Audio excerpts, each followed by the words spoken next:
We're just normal men. What do you mean, normal men? We're just innocent men.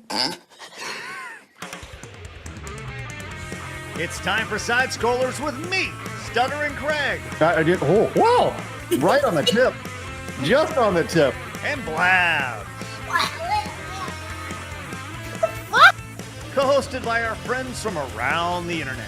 There is a portion of Norway where it is legally required to carry a firearm at all times. If you're just a normal man looking for common sense in this crazy-ass world, you've come to the right place. And now, broadcasting from our homes from around the internet, it's time for Side Scrollers. Okay, you ready? Open wide!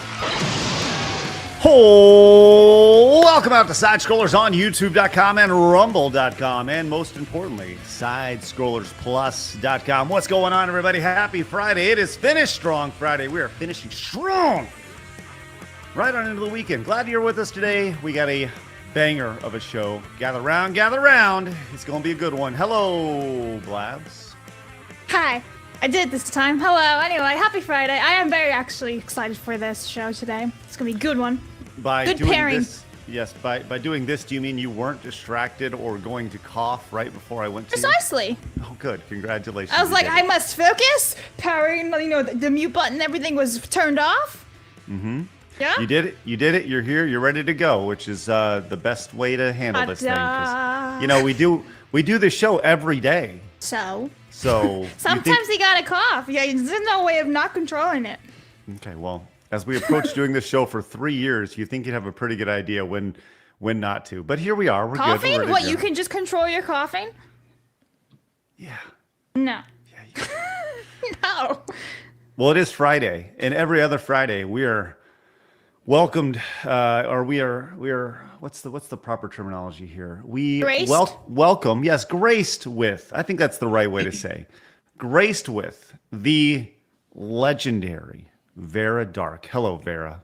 Curse, Hi. more like it. Oh, damn. Yeah, it's true. Every Bringing other the positivity. Yeah, always. beacon of positivity, Yeah. just sheer Ray of guiding light. the guiding light of happiness online. It's Vara Dark. Hi, guys. Hello. Really putting more meaning to the word dark. Hey, I know, that's kind of why I did it. Vara, how's life on your YouTube channel going? Good. Everything's Yeah. going good so far. Haven't been deplatformed yet. With a little We, asterisk. Well, not like us. We are definitely under the YouTube thumb. We have been. Yeah. We made the major mistake of talking about Roblox on our channel. Bad channel. news. No, that was not good. YouTube said, no, they were not fans of that. I'll tell you what, someone who I don't think has been deplatformed off YouTube yet, our guest is today with 137,000 miraculous subscribers. The greatness of Marty O'Donnell. Hello, Marty. Hello. Hi. It's great to be back here with you folks. And I knew Vara was going to be on, so I wore black. So just Wow. Oh, I was going to say, Standing in solidarity. Blabs. Ooh. Sorry. No. Blabs, you want to go? You want to go get a new shirt on? Just kind of. No, not really. I'm good. Blabs, silence is violence in a situation like this. I just wanna point out. Precisely. Yeah. Blabs is the most violent person on our show. He's wearing white. I think Yeah, that's but it's a significant. Garfield shirt, so I Ugh. think it's a pass. Oh, are you over here stereotyping Italians with Garfield? Way to go, Blabs. No, it's just Garfield. Think about all the Luigis that are just going to off themselves because you're wearing that shirt and it's white. Ugh, way to go. I love the fittest. Double. I know. It's ridiculous. Well, look, we got a big show lined up for you guys. But before we get to the rundown, we would like to direct your attention to Deep in the Hood as we bring out our technical director, Phoenix. Hello, Phoenix. What up, G's? Always happy to be in this line of the hood. How you doing, y'all? That's right. Oh, man, I didn't see the Master Chief poster behind you before. Yeah, That's look at great. that. Look at that. Oh, very what a nice. stud, Wow, huh? and the collection. Jeez. All right. I'm going to Japan next month, so I'll be in the, whatever that electronics store is, district that has. Have you ever been over there yet? I am Have you jealous. been there, anybody? Yes, I been. have. Been twice. Okay. It's spectacular. Yeah, and there's these games that you were never released in the United States, and you're like, why? Why were these not released? It's so amazing. Just thousands of games, just so cool. Anyway, So, sorry. sorry, have you been to Japan before? Yes, one other time. Okay. Have you been down to Akihabara, where that's at? Have you been Yes. to that? Okay. Yeah. Okay, listen. That's what it's called, Akihabara. Yes, it is spectacular. No, And it's the best. the game centers, the arcades there, the multiple stories. It's insane. Like, what are those games? Why don't we see them here? Listen, I'm gonna tell you this right now. Quick, I know I think I've told this story on the show before. I know I told this actually very recently. I saw the most impressive video game feat I've ever seen at a game center or an arcade. Because what happens, we were there in the middle of the day, and this guy was playing Final Fight. And this is like your stereotypical business Japanese guy. He's sitting there playing Final Fight from 1989, and he's going through. He's taking drags of a cigarette, and he's popping it down. But he's going through the game without getting hit. Like, he has not been touched the entire time. This is like something this guy does on his on his lunch break every day. You know, every day, to the point to where I'm sitting there. I'm just like, wow, this is the best video game player I've ever seen in my life. Right. To the point to where he gets to the last boss. And the last boss is this guy in this wheelchair, and after the punch, he falls out of this window and he falls to his death. Right. That's how Final Fight ends. By the way, that was very similar to the Prophet of Regret Halo 2 boss battle. But anyway, go on. Sorry. For those Thank of you. we beat up an old guy in a wheelchair. It was kind of cool. Does he fall out the window? I No, don't we recall. should have done that though. Yeah. As this Japanese guy hits the punch button to kill the last guy in Final Fight, there's maybe a 2-second window where the guy goes out. It's a slow-mo scene where the guy falls out of his chair, out of the window, right? So a 2-second buffer between the guy hitting the punch button to knock the guy out of the wheelchair and the bad guy falling out the window. This Japanese businessman has put his cigarette down, butt in the ground. He has stood up and he is already walking out the door because he's like, I've already done this a million times. I don't even give a shit, right? I was floored by what I witnessed. It was spectacular. Marty, he didn't even put his initials in after the game was over. How's anybody supposed to know? It was crazy. Anyways. You know, that's the important thing. You were there. Wow. I witnessed it. So maybe you'll witness something as spectacular as that next time. I'm expecting to. Yeah. Please tell me the story when it happens. I can't wait. Yeah. All right. We got a big show. Big show lined up for you guys. Obviously, Marty's joining us. Vara's here. There's some fairly noticeable news that happened yesterday. It's almost like we lined it up. Happening over at the Bungie world over there, which we're going to get Marty's take on that. We have Kotaku's going to Kotaku, and we're going to talk about Kotakuing. We're going to talk a little bit of Gamescom and some of the interesting little tidbits that have popped up out of there. We got Disney being idiots. We got an update on Roblox. We're going to talk about the UK censorship. There's a lot going on. We're glad you're with us. So do us a favor, hit the subscribe button, join the 129,000 just normal men who have found common sense in the video game and entertainment space. If it's your first time tuning in, we're live Monday through Friday, 11 a.m. Central Time. And we'd love for you guys to pop in and join us possibly on Monday when we're back at it again. And if you really like us, and you're like, hey, these guys are fun, they do really good stuff, you can join us over at sidescrollersplus.com, where we produce all sorts of fun content over there. It allows us to produce such spectacular production value like you see on your screen right now.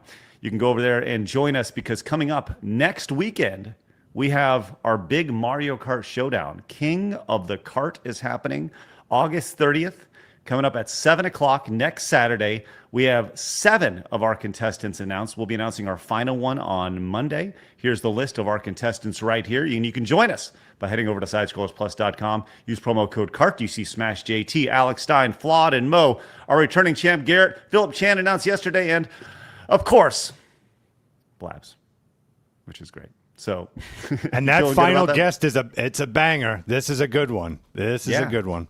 Very excited for that. We'll be announcing that on Monday.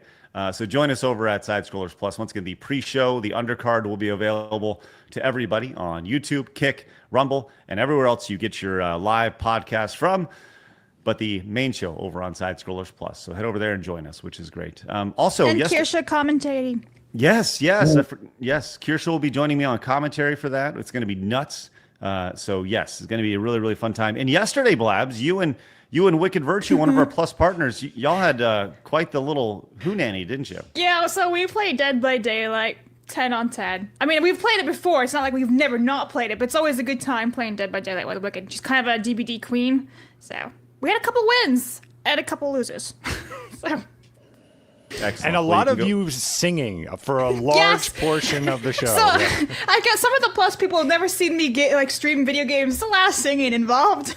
So yeah. Excellent.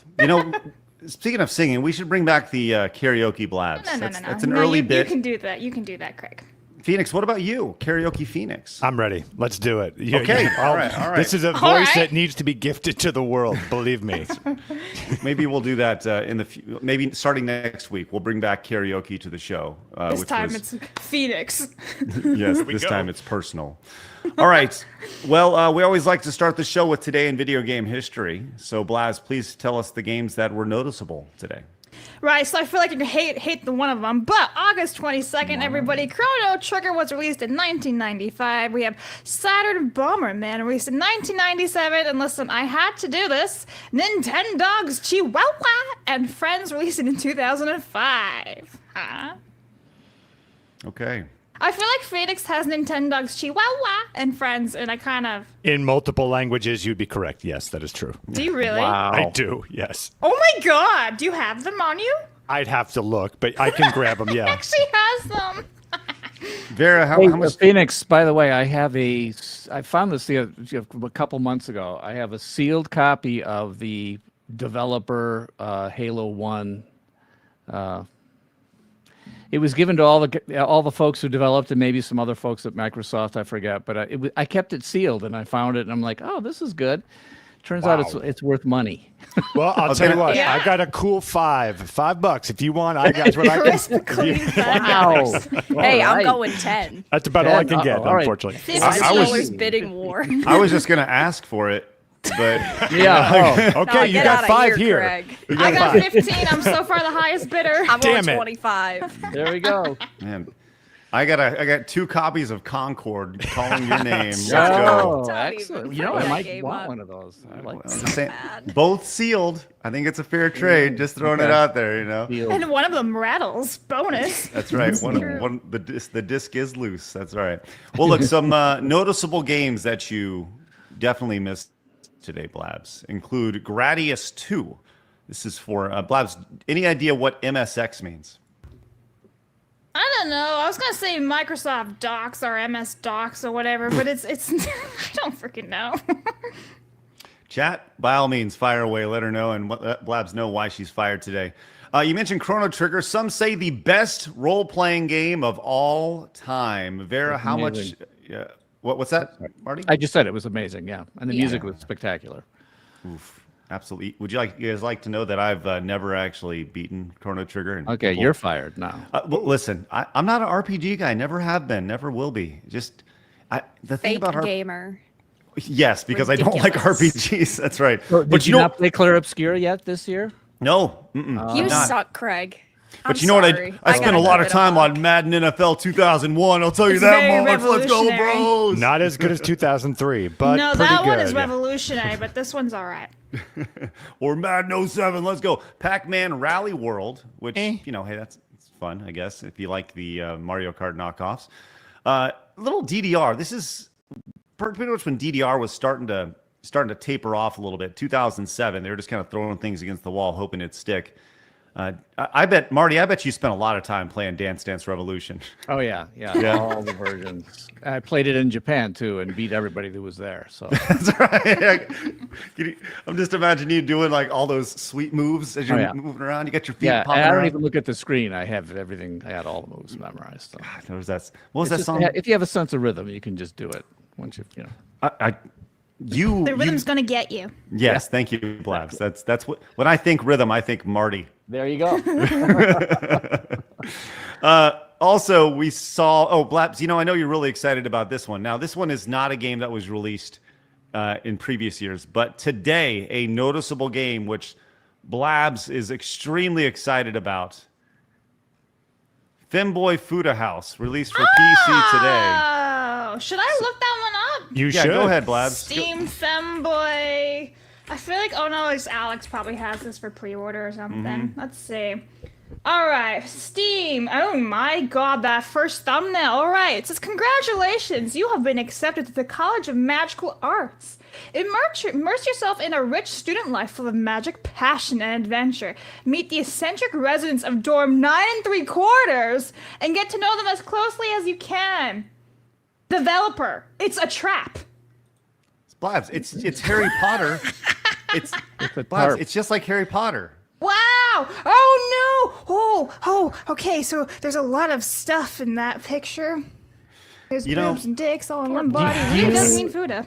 This is something you do to her all the time. Is this a regular thing you do for? Yes, for it's called Blab? torturing Blabs. Okay, you No, make her I- look at things she shouldn't have in her brain. No. But, she's like, she's like younger than my daughters. I just feel so bad. Thank you, Marty. Yeah. Thank you, I Marty. would Marty- never do this. Blabs is the only person I know that actually blocks out her screen by doing this and putting her hand up like that, which is just spectacular. I love that. Make it go away. She's like, no, and then she scrolls down and she has to move her hand up as it goes. Yeah, I had to close the entire thing because I got a big monitor and it was very, very big pictures. Anyway. All right. Well, thanks. Appreciate that. All Thanks, right. Craig. You're welcome. Hey, give it up for Tenarian says, I hope you figured out a way for the contestants to hear Kirsha during King of the Card. It's one of the few gripes I had about King of the Couch. Luckily, Samantha saved it. So people have been asking about that. Can we make sure the people playing can hear Kirsha and not just me? And my response to that is very simple. When you're watching a basketball game or you're watching any sort of sporting event, they don't hear the commentators. They don't. So No. I don't think it's that big a deal personally. I think I actually like the idea of you hearing what she says and not the commentators hearing what she has to, or not the players hearing what she says. So like, I understand it and maybe we'll look at it. I don't know. Phoenix, what are your thoughts on that? Yes, everything you said is absolutely perfect. Yes, because look, I agree 100%, but also from a technical standpoint, it's very, very difficult. One thing we might try and do is have that people, when they come up to where you're standing in the interview kind of area, we may be able to have them hear Kirsha, but for her to be, have a speaker that outputs her to the entire audience, that's going to cause a ton of feedback and echo, and it becomes very difficult. So it's just not, it's a little hard with the space we've got. Also, Yes. speaking as a contestant, I feel like that's just another extra distraction, right? So we can sort of hear Craig in the background, but like we're already all together shitting on Right. each other. So I just feel like it's an extra voice, a bit too much for us to be like hearing it around too. We need to bring Marty Is down to this compete. the Mario Kart thing? Yes. Which version are you guys playing? We're going to play Mario Kart World. We're playing Mario Kart 64 and Super Mario Kart for the Super Nintendo.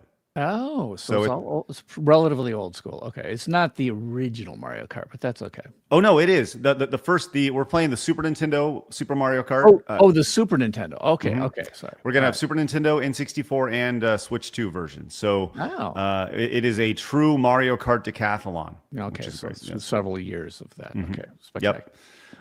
We're gonna do all the modes as well. We're gonna have a battle mode tournament. It's gonna be great. It's gonna be fun. Tenarian says, I'm still playing Expedition 33 and I'm taking my sweet time with it. I'm just trying to stay ahead of Kirsha, which isn't difficult. Thank you, Tenarian. Appreciate that. Speedy Cake says, I finally get a chance to catch a stream with Marty in it live, and I gotta ask if he knows who had the groundbreaking, spine-tingling idea of just shredding with an electric guitar in an orchestra masterpiece that was the Halo theme. So, whose idea was it to shred?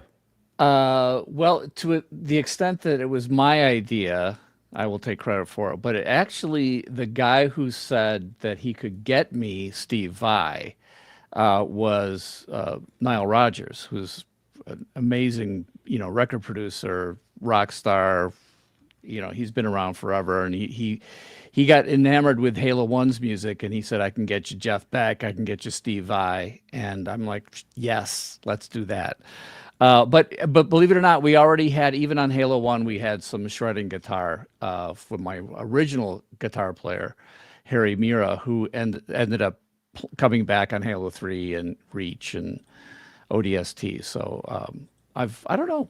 I always liked using electric guitar in things, even with the orchestra. So I think it's cool.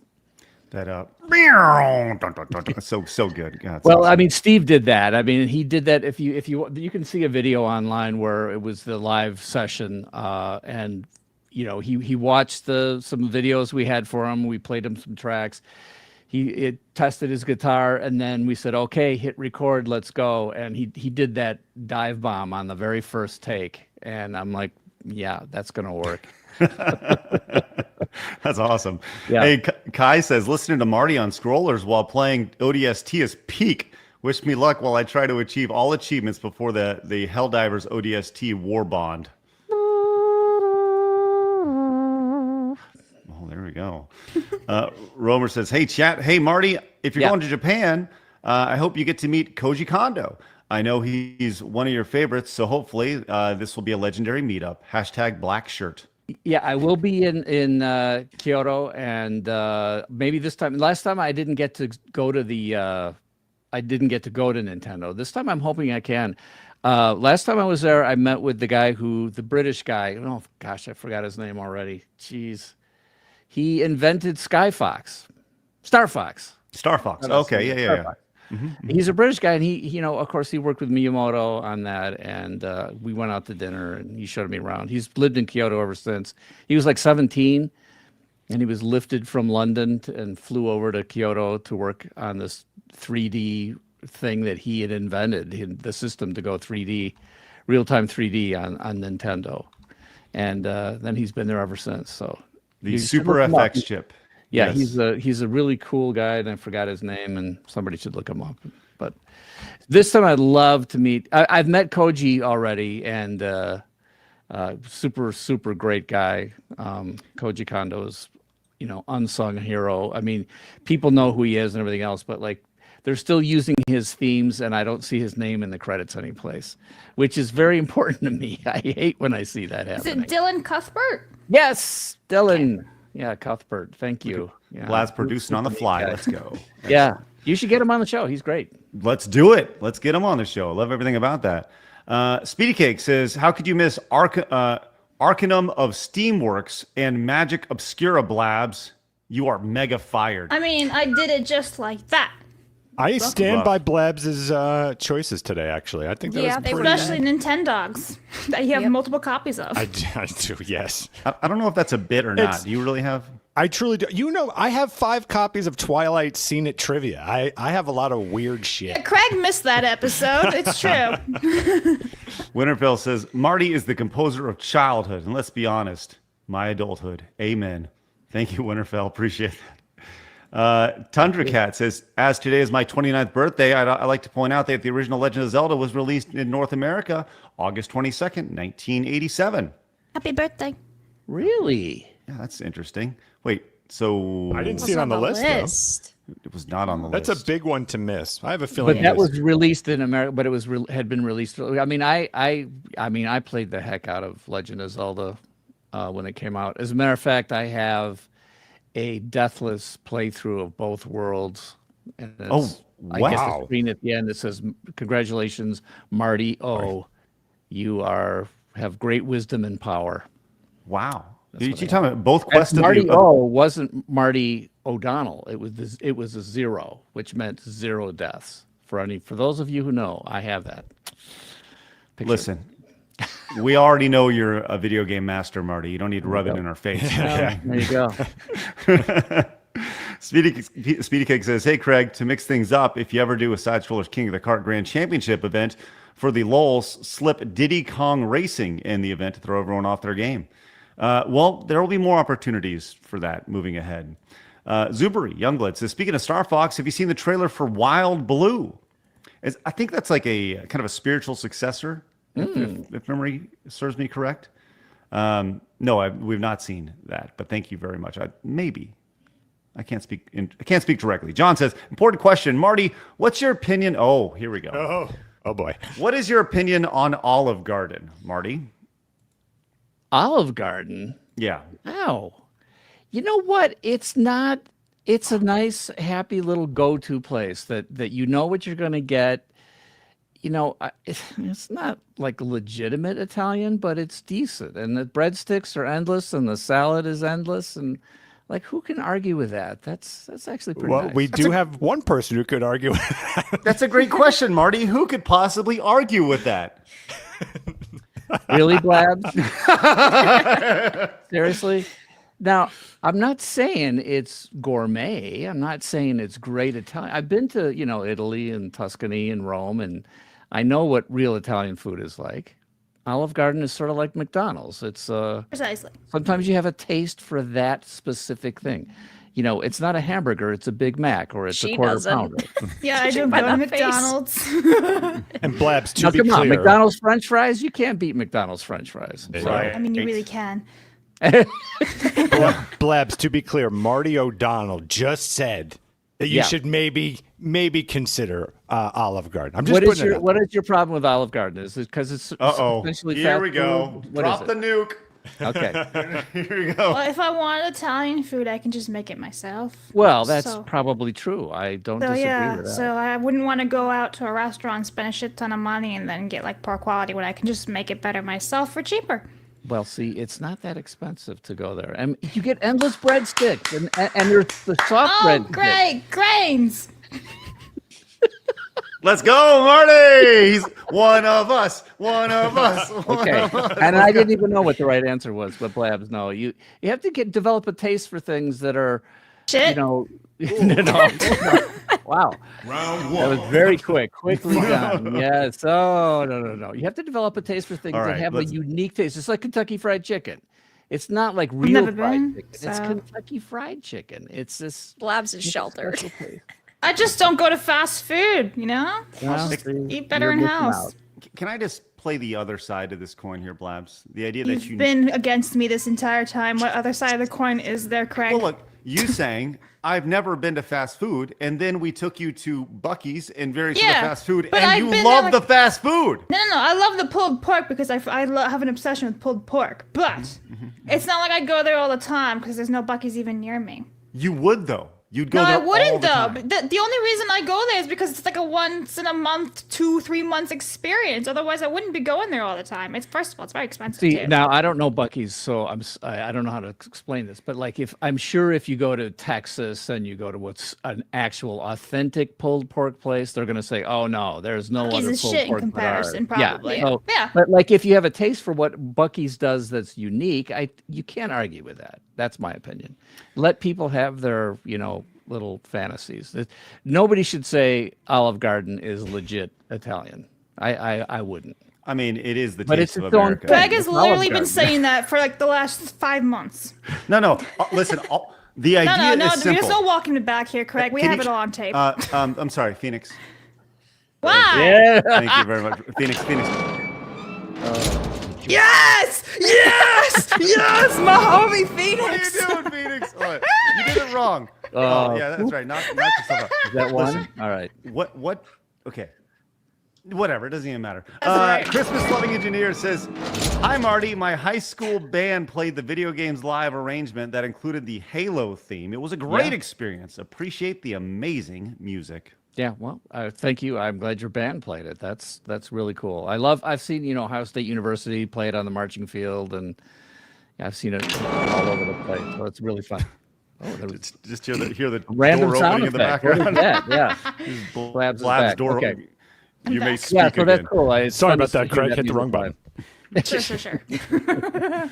All right. Look, we can dilly dally all day long. We can talk about all the fun stuff in Olive Garden and bands playing music, but we have really important things to get to today. Serious So- thing. But just a This quick, is- I'm so happy that the legendary Marty O'Donnell's here, and we were just talking about Olive Garden. Olive Garden. That make me happy. This is good. This is definitely important.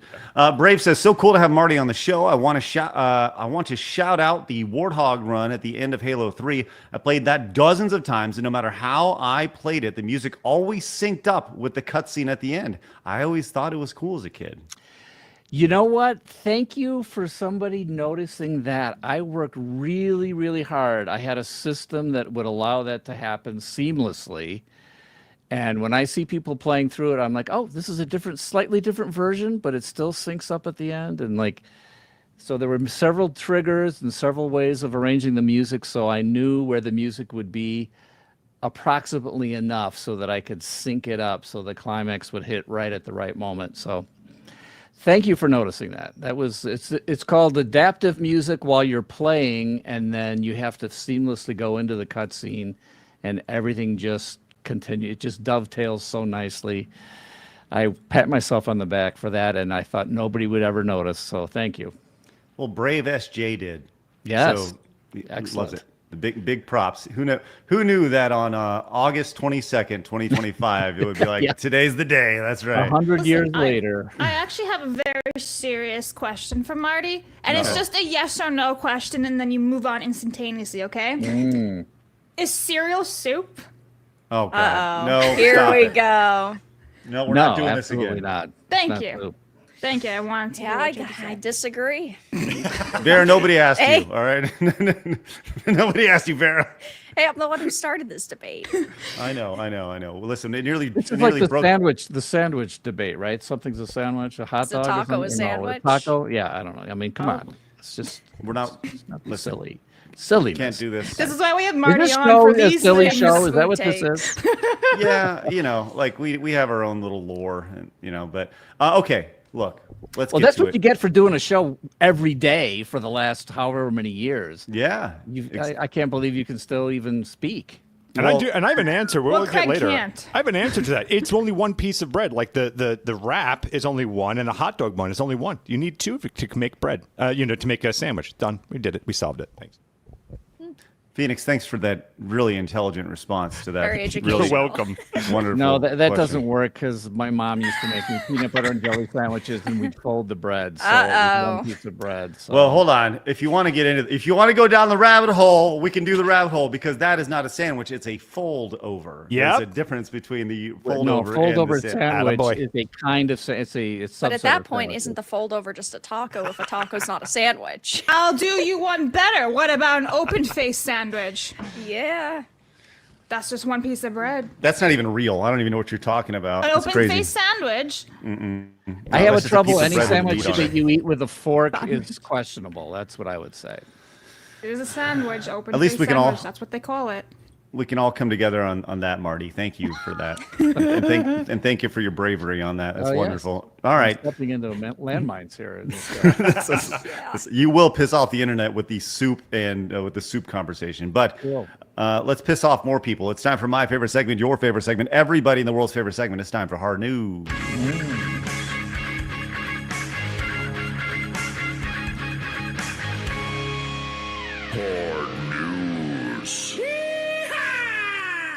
Okie dokie. We are here talking about the insanity in the world, and quite possibly one of the most insane places right now has got to be the UK.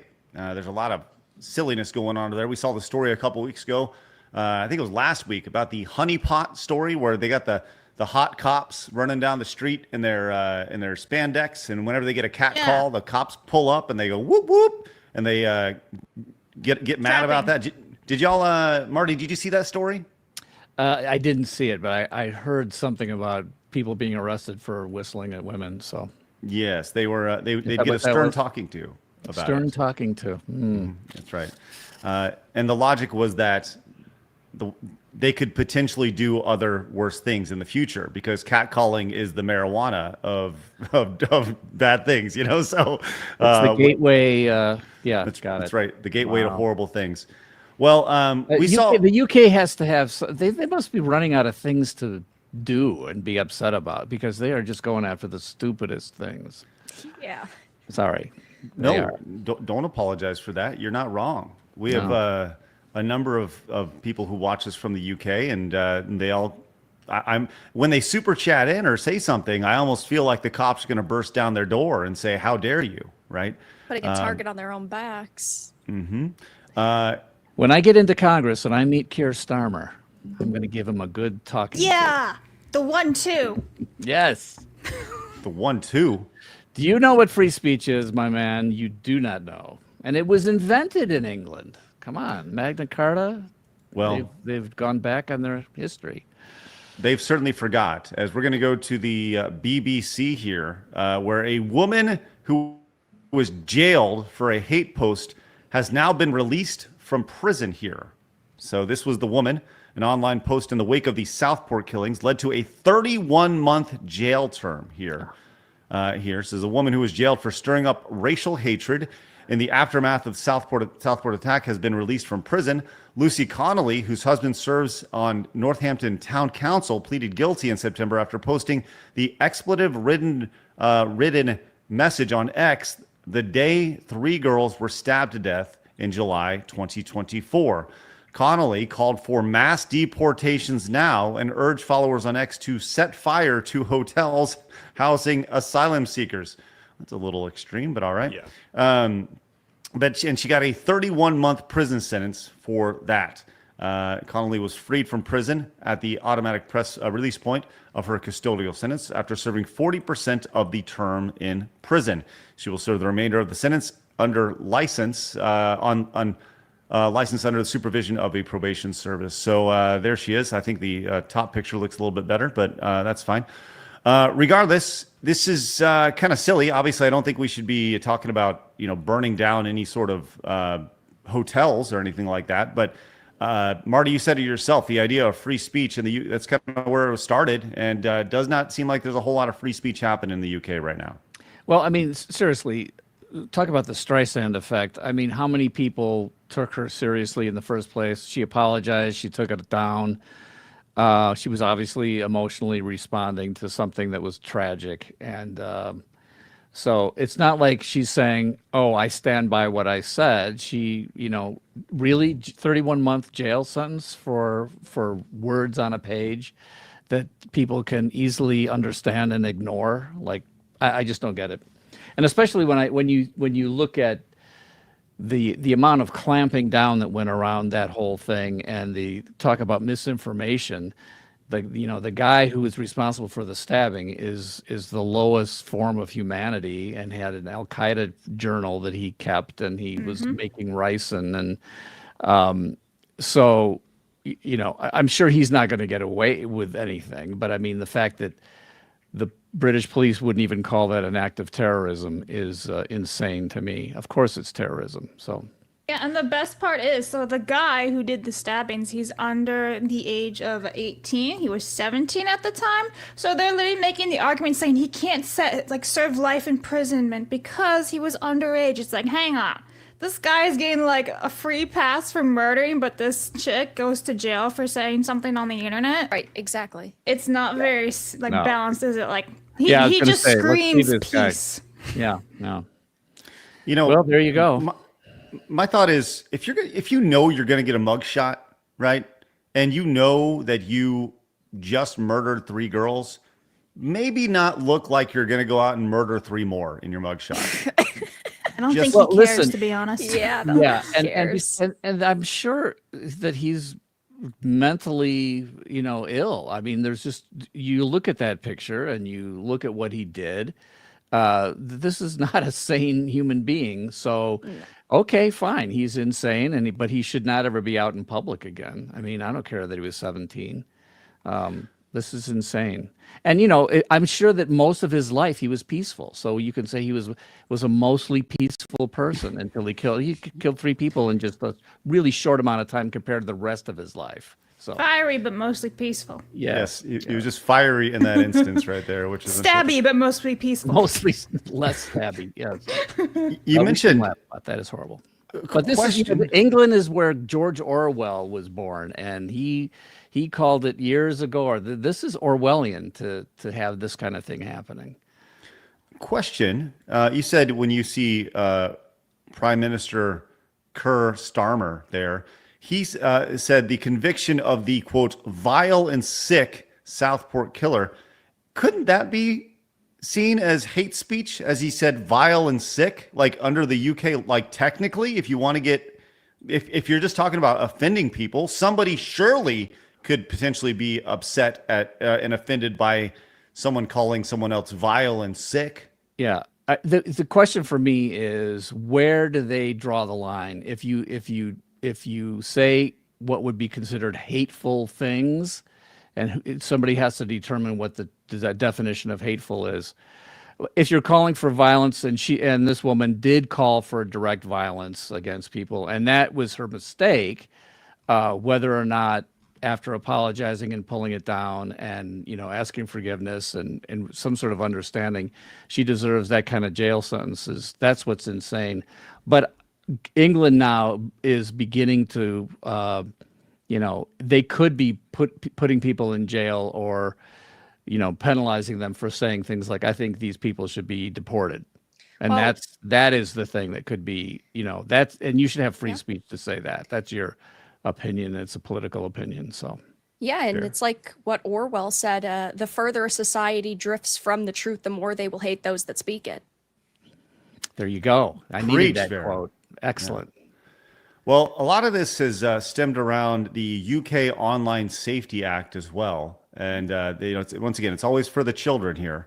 But they were going after 4chan as well under that. And 4chan is a United States-based company. And 4chan has now rejected the $26,000 fine under UK's Online Safety Act over here, saying a lawyer representing 4chan says the online message board will not pay a proposed fine. I love the idea of we're going to propose to fine you, right? Hey, so what do you guys think about a fine here of $26,000 issued by the UK regulator, Ofcom, as part of its enforcement of the Online Safety Act? They want to scare people into silence. I think you're right. Whatever you guys think of 4chan, good, bad, or indifferent, the fact that they're pushing back against this, I can't think it would be seen as a bad thing in a situation like this. Ofcom opened an investigation into whether 4chan had met its obligations under the act, which required platforms to protect users from illegal content in August. By the way, what are they doing with this for about Facebook and Instagram and X? And what about all these other platforms? Because I'm pretty sure you can find all the illegal content on them. Anyways, in August, who makes the decision of what's illegal content for online safety? This is like you said it, or somebody said it earlier as a joke. Silence is violence. No, silence is not violence. Violence is violence. Could we just have real definitions of real words? I mean, online safety. If somebody's grooming people online, when they actually act on that and you find them and all that kind of stuff, great, they've broken the law. But if you don't like 4chan, then just don't support 4chan. You don't have to silence 4chan, and you don't have to. I silence Reddit. But Marty, won't you please think of the children? The children. Think of the children, Marty. Yep, that's always the excuse, is they're trying to protect children when really they don't care about children, or they would have done this years and years and years ago. It's just at the point where they want as much online surveillance to be implemented as possible. Yeah. No, it's freaky to me that they think that the violence happens in chat rooms or something. So mean words are words. So yeah. Well, the UK's taken it a step further in the name of children, as the Children's Commissioner of England, which is a really weird title, by the way. The Children's Commissioner of England, Rachel de Souza, has published a new report with recommendations to the government. She says that VPNs are loopholes that need to be closed through mandatory age verifications. This is her right here saying this.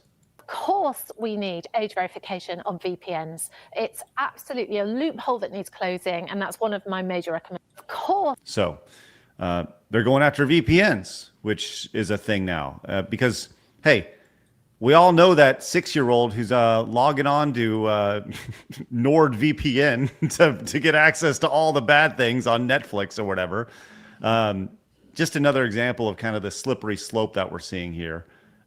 And give it up for the Children's Commissioner of England here to take down the VPNs.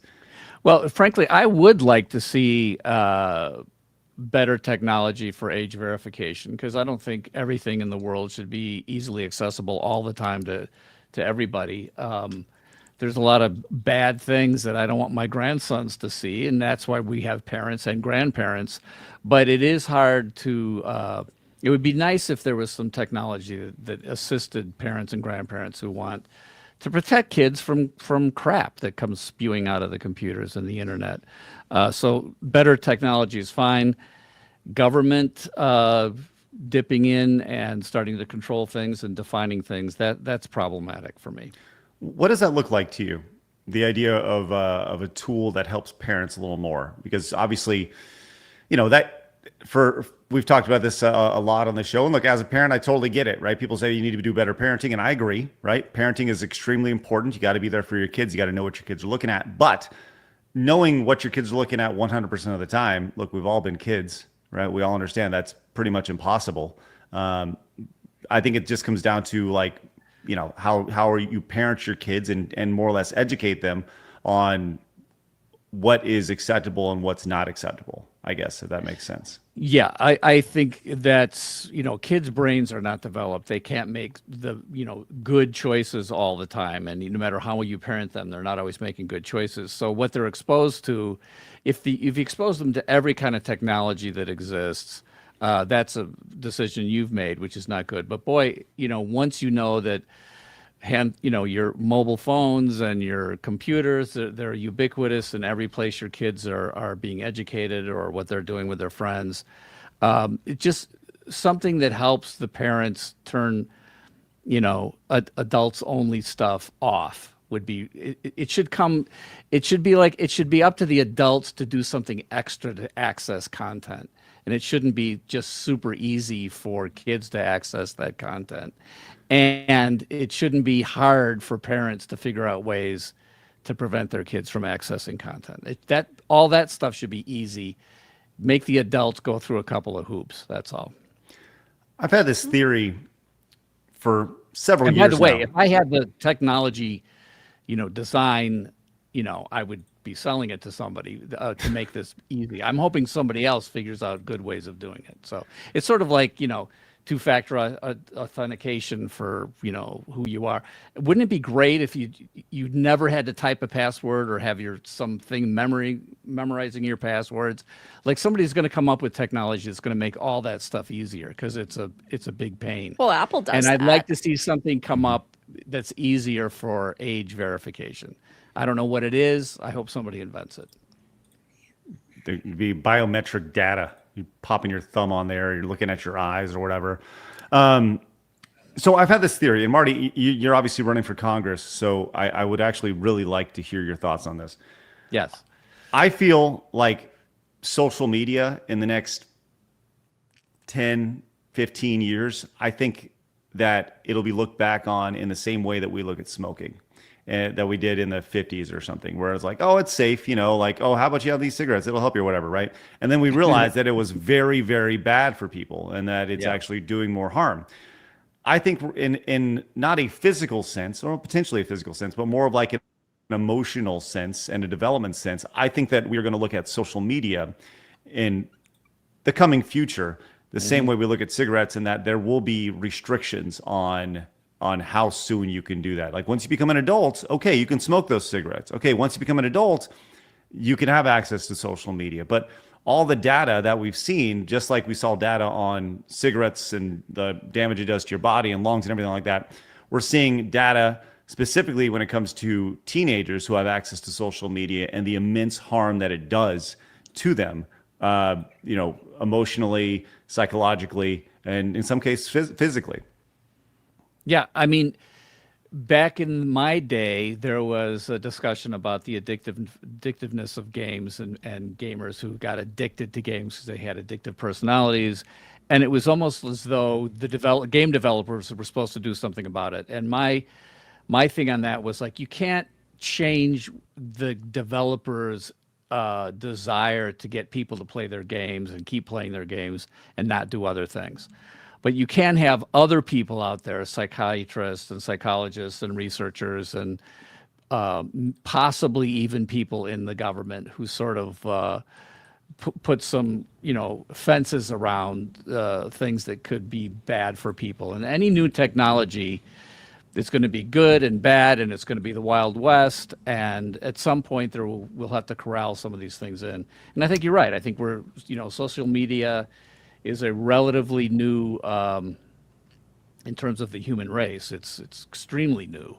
And we really don't know what's good and what's bad about it. And I think you're right. I think down the road here, we're going to start to corral some of these things in and realize the damage that was there from the beginning. We just didn't know it. And eventually we'll know what that damage is, and hopefully we'll figure out some ways to put some, logical fences around social media to keep people healthy. But like, it's going to be really hard to come up with a government program. The government might not be the best place to do that. Right. So that is my problem is I ultimately agree that, children should not be accessing, pornography online, but ultimately age verification is identity verification. And I completely disagree with that. I believe that it is the parents' fault if the child is seeing that content. There are tools even on mobile devices to block certain web pages and certain content that is marked as NSFW. I do not believe that people should be restricted from creating the content that they want because it is intended for an adult audience. And I think that ultimately you never want to look to the government to restrict something because they will always push the limits. They will always go too far. Yeah, but there's reasonable, societal restraints. We don't let people put billboards up on the freeways that have porn on it.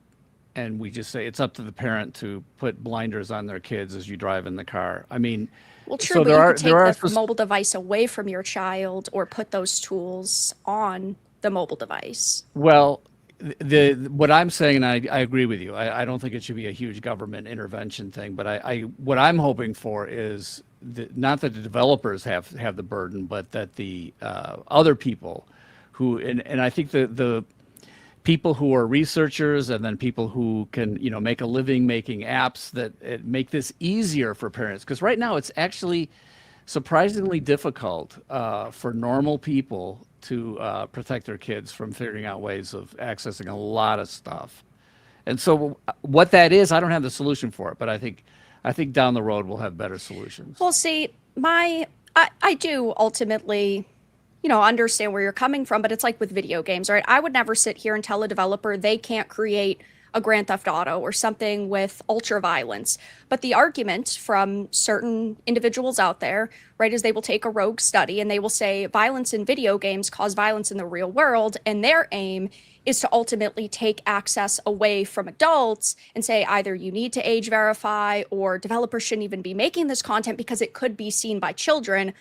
Ultimately, sure, I do get that parents would want their child maybe playing a GTA or playing a Call of Duty, but if we give an inch, they'll take a mile, and that will just lead to censorship for everybody. And it's all under the guise of, protecting the children, when ultimately it's just about gaining more power and control and surveilling what people are doing on the internet. Yeah, I don't disagree. I think this government surveillance and things like that, I wouldn't want to go in that direction. I like the idea of going further in the direction of like the ESRB or, warning labels on things or rating systems for movies. So people have a better idea of what they choose to expose their kids to. I just believe that with social media, it's so hard right now, technically, to really monitor what your kids have access to. So I'd like to see that get easier for parents. And I'm looking for you programmers out there to come up with ways to make it relatively easy for parents to be able to do their job. Right now, it's actually just not. I mean, you basically have to say no screens, no devices.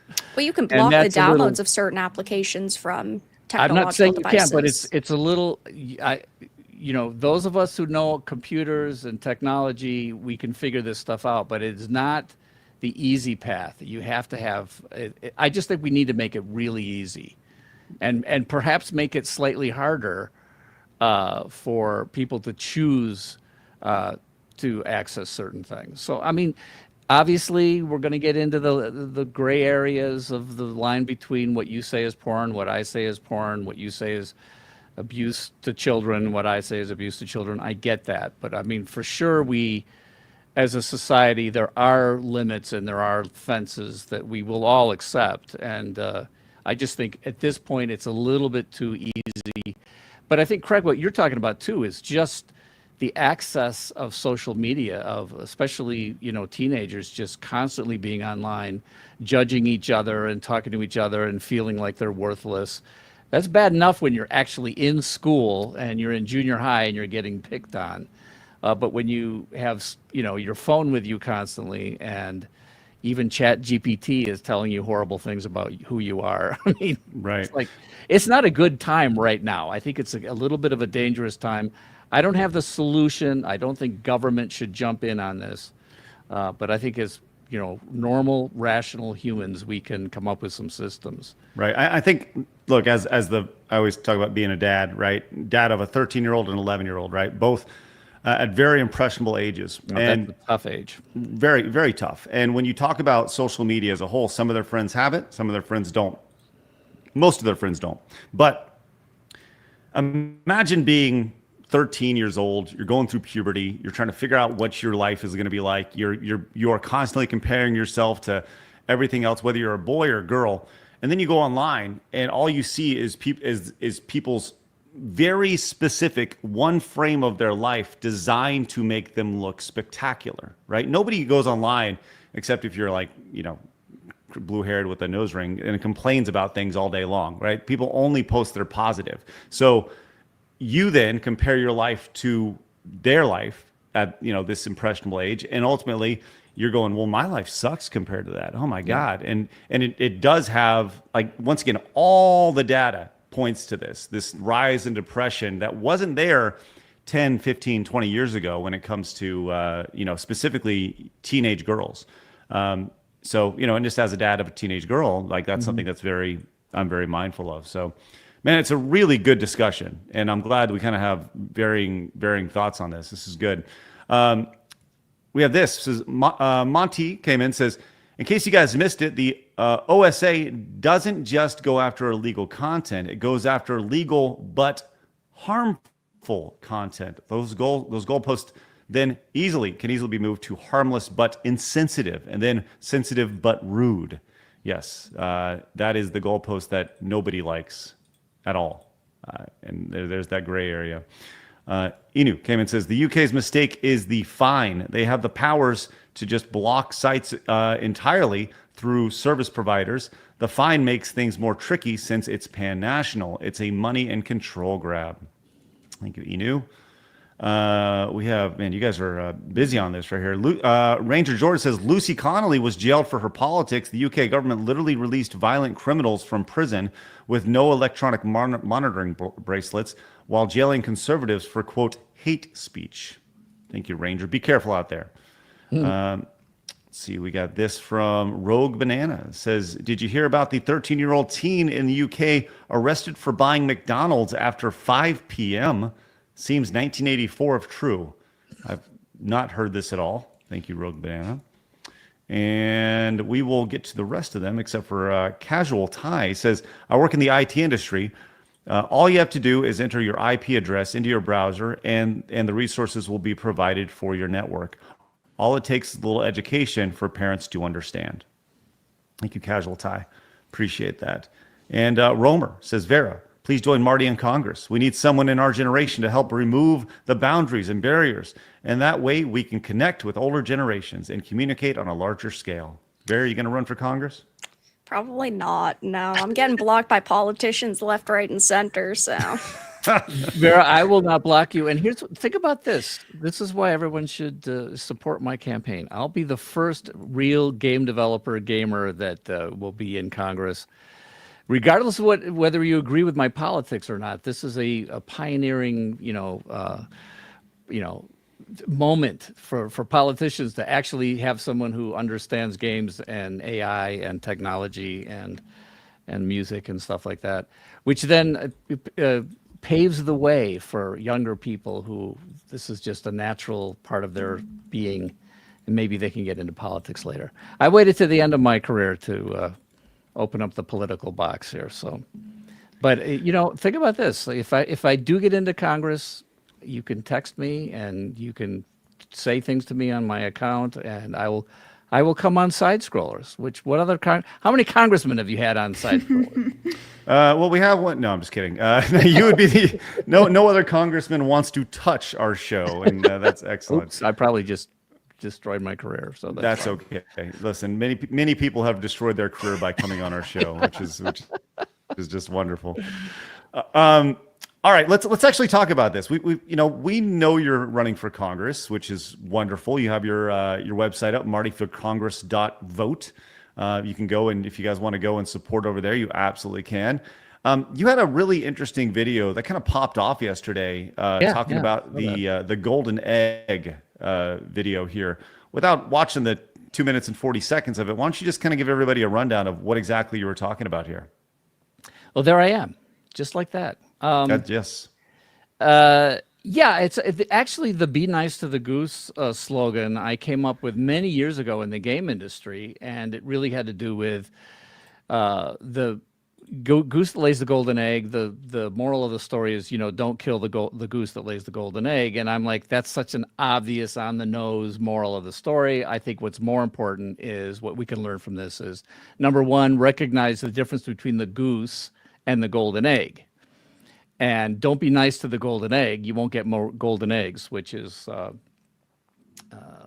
when you're nice to the golden eggs, you get sequels. So be nice to the goose. The goose is the team in the game industry, for example, or movies or television. It's the team that makes the golden egg. And so be nice to the people. You have to be nice to the people that make things and have made successful things. And if you're nice to them, you'll get more golden eggs. So that's why if you're nice to the goose, you'll get more golden eggs. And it works in my political campaign. So this is talking about the fact that I believe that in America, it's the middle class and the working class and small business owners and families, people who've been working their whole lives to make America prosperous and free and all the things that we hold dear. Those are the golden eggs.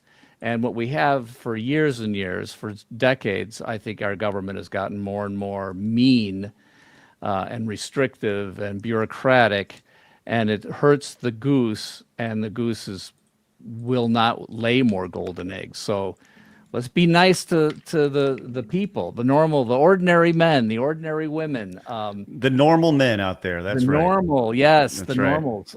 And I think I think we sort of need to start talking about a new normal, because what's become normal in the last decade, we need a new normal. I think going forward, we need to define what normal really is. And I think that's not that hard to do. And I think a lot of people are ready for, a new normal, where things like, working hard and being able to have one good job in order to buy a house and raise a family, that's not normal. And we've accepted a bad normal, and we need to get back to. I don't even want to say get back to, because the good old days that some boomer like me might talk about is so long ago. We've gotten used to broken families. We've gotten used to government bureaucracies. We've gotten used to restrictions on freedoms, and we make it harder and harder for people to find a good job so they can raise a family, educate their kids, maybe take a vacation. So I don't want to keep going on that. It's like be nice to the goose that lays the golden eggs. And I think we can identify who that is, and let's be nice instead of mean. So it sounds like the idea of your new / old normal is like 2-parent households, one income can buy a house, a family structure. You mentioned not broken homes. Pretty much the idea of what a traditional American household looked like up until fairly recently. Well, see, I don't think this has to do with tradition. I think it just has to do with what has worked for the history of mankind. Manly men, womanly women coming together and remaking the world over and over and over again. And that doesn't mean it's the only thing that exists, or that we should be mean to people that don't fit that model. But the fact that we're actually mean to people that do fit that model, that we make it hard or we make it somehow embarrassing, that's what doesn't make sense to me. This is the way the normal people have lived for eons. And we need to celebrate that, because it's what keeps the civilization going, and it's what allows us to have freedom and prosperity. So let's just make it easier and be nice. I feel like we need an eagle that flies across the screen after you do that. Just goes, caw! Well, so you actually had I'm guessing this was a scheduled post right before we went live. Said in Congress, I'll support finishing the wall, mass deportations, ending all magnets of illegal immigration, combating trafficking, and will never vote for amnesty. President Trump's accord secured our borders in record time, and I look forward to working with him to keep it that way. Oops, pretty hardcore, huh? Yeah, it sounds like you just want to make sure that people, if they're going to come to America, like I think that's the most interesting thing about all this is there's been this muddying of the term immigrant, right? This like I don't think anybody is like, no, nobody should come to America. That's all, it's more like just come the right way. That's all. If you want to come, go through the proper authorities, that seems we're to be all legal. We're all legal immigrants. I mean, none of us came, like we were born here or, we were descendants of people who came here legally, most likely. So it's like we can't conflate immigration and illegal immigration. There's immigration, which implies a legal system. And then there's illegal, which means you're breaking the rules to try to get in and take advantage of what we are as America, what this country provides. And even then, we have so many people who come in illegally and then say, we hate this country and we're going to burn the flag and we want to protest and we're going to wave some other country's flag. And I'm like, eventually Americans who know what it means to be American are going to go, yeah, I don't think we want to do that anymore. And that's, Donald Trump saw that that's where people were. Normal people are like, I think we're tired of this. And you can't just claim asylum for any and all reasons. And so politically, the time has come for us to kind of look at what does it mean to be an American? How do you become an American? And do you want to be an American? Okay. And if you don't, then please stay where you are. Well, you obviously have some big goals. We're looking at midterms here. Is that what we're doing? Yes. Yeah. So it's next year, 2026. Next year already, huh? Yeah. When does that take place? Well, in Nevada District 3, which is where I am, it's Las Vegas, part of Las Vegas. There's 3 Congress people from Las Vegas and 1 from the north part of Nevada. There's only 4 congressmen in all of Nevada. And right now there's 1 Republican. He's up north, Mark Amadei, nice guy. And then there are 3 from Las Vegas area that are all Democrats. And I'm looking to flip one. I have to get through the primary first. So in June of next year is the primary. So the Republican primary, that's when that vote happens. And then I expect to win that and go forward and go against Susie Lee, who's the Democrat incumbent. And I want her fired. I want to win. You want her fired? Fire! Well, it looks like I'm just doing a quick glance at Nevada's 3rd congressional district over here on Wikipedia. He said it's kind of odd that this kind of falls midway through Las Vegas. Of all things, like very half weird. of Las Vegas. Yeah. Talk about the current news about the gerrymandering. That is a gerrymandered district. It was gerrymandered by Democrats, but the registrations are starting to move a little bit towards the Republicans. Susie only won 51% of the vote last time. Trump won that district, so it's an up for grabs district. And I think I can win this. So that's my plan. I think we can turn it red. All right. Well, I guess you'll see very, very soon next year. Huh? And it's great that you guys let me be on this because and Vara is probably just sort of keeping her powder dry, and that's fine because I don't expect that there's a lot of Gen X and Gen Zs. And what are you guys? You're millennials, probably. No, I don't know. I'm Z because I'm You're Z, 26. Okay. Hey, what? You're 26? Wow, we're learning I new turned things today. 27 in 2 months. I also am 26. Yes. Yeah, sure. Good. For sure. Shut up, Marty. All right. But I mean, you're older than me. I actually feel like I have been friends with people of all political stripes and all ages, and I have my daughters and I have my grandsons, and I try not to be, I'm obviously a conservative boomer. Not all boomers are conservative. There's a whole bunch of former hippies who were like way to the left of probably most of you here on this panel. These old hippies, which I have a hard time communicating with. But anyway, I appreciate the fact that you guys will let me have discussions. So please challenge me on anything, because I want to know what the Gen Zs and the millennials are thinking. Well, and I want to be like really clear. If Yes. somebody else from the gaming space was running for like up against you and they were a Democrat or whatever, we would have them on as well. Like Sure, I that's fully expect like people will get pissy at us and be like, look at that right wing podcast.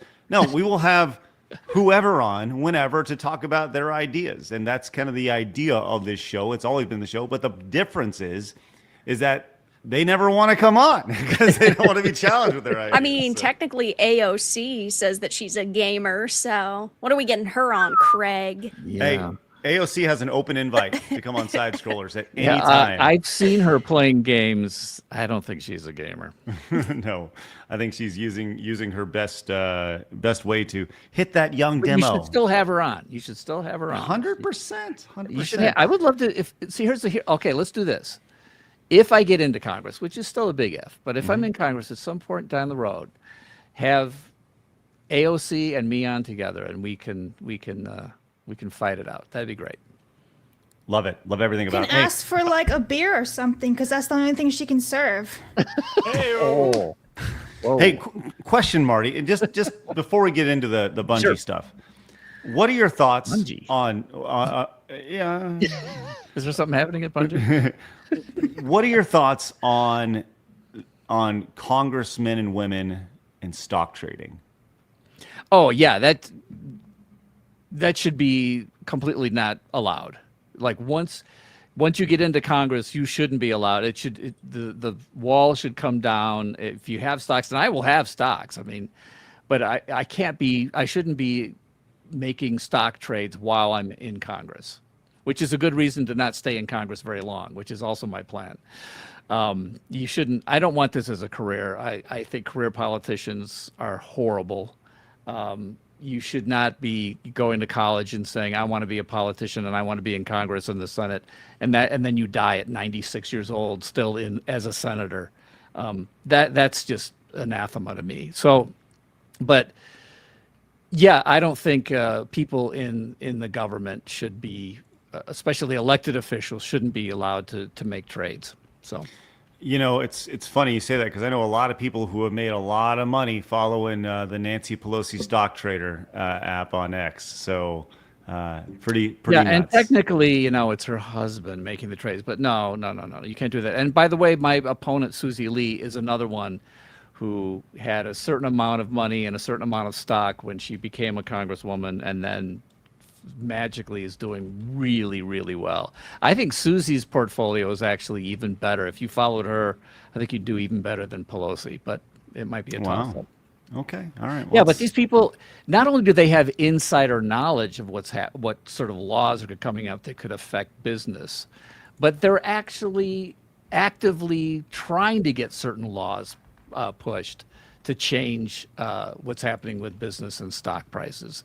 And it just should not. The president, I think, President of the United States has to not be allowed to trade while they're president, and that rule should apply to senators and congressmen at least. Just for reference, Susie Lee's estimated net worth is just under $24 million. So, which, by the way, I beat her on that, but I didn't do any insider trading. Suck it, Susie. That's right. I didn't have to cheat. All right. Did I just call Susie a cheater? I think. No, what? I don't know. We're gonna be. This show will be brought into the lawsuit that she's gonna file against you, and we're like, lawsuits. Bring it on! I love lawsuits. Look what Marty said on Side Scrollers. Oh, all right. Let's actually talk about your previous career for a minute and the news that came out yesterday. Obviously, I don't know, give everybody just a quick 30 seconds of who you are and why it's kind of important to talk about for those who have never heard of you before. So I have a master's of music composition, and I got into music production, and I did TV commercials and film scores for many years. Then I moved over to doing audio and music for games. My first game was Riven, the sequel to Myst, and Myth: The Fallen Lords. That both of those came out in 1997. I started a career with Bungie Software, helped develop Oni, and then we did Halo. And so then we got bought by Microsoft, and I was the audio director for all the Halos. In my opinion, all the good Halos. Oops, did I say that out loud? So Halo 1, 2, 3, ODST, and Reach. I was audio director on all 5 of those, wrote the music score with, I collaborated with my partner, Mike Salvatore, and a few other people. I got on the board of directors at Bungie, and we got Bungie independent of Microsoft in 2007. So there's an entire story there that people don't know much about, how we actually bought our freedom back from Microsoft. And that allowed us to make Halo 3, ODST, and Reach not as Microsoft employees, but as a independent developer named Bungie Inc. So I had stock in Bungie Inc. I helped start it.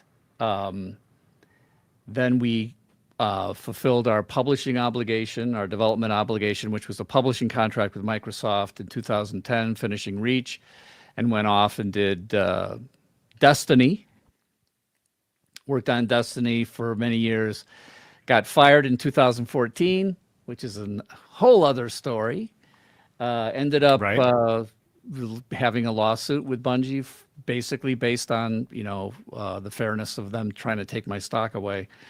So I had already 11 years ago, I had this history of disagreement with the Bungie business folks, which I helped establish, but then ended up being sort of on the wrong side of all the decisions from a certain point.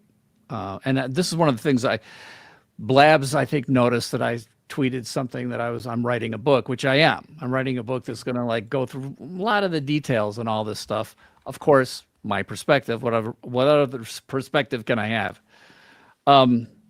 So anyway, yes, this book I'm writing it as we speak. I'm up to chapter 19 now. So it's a lot of chapters. It's a lot of chapters. Wow.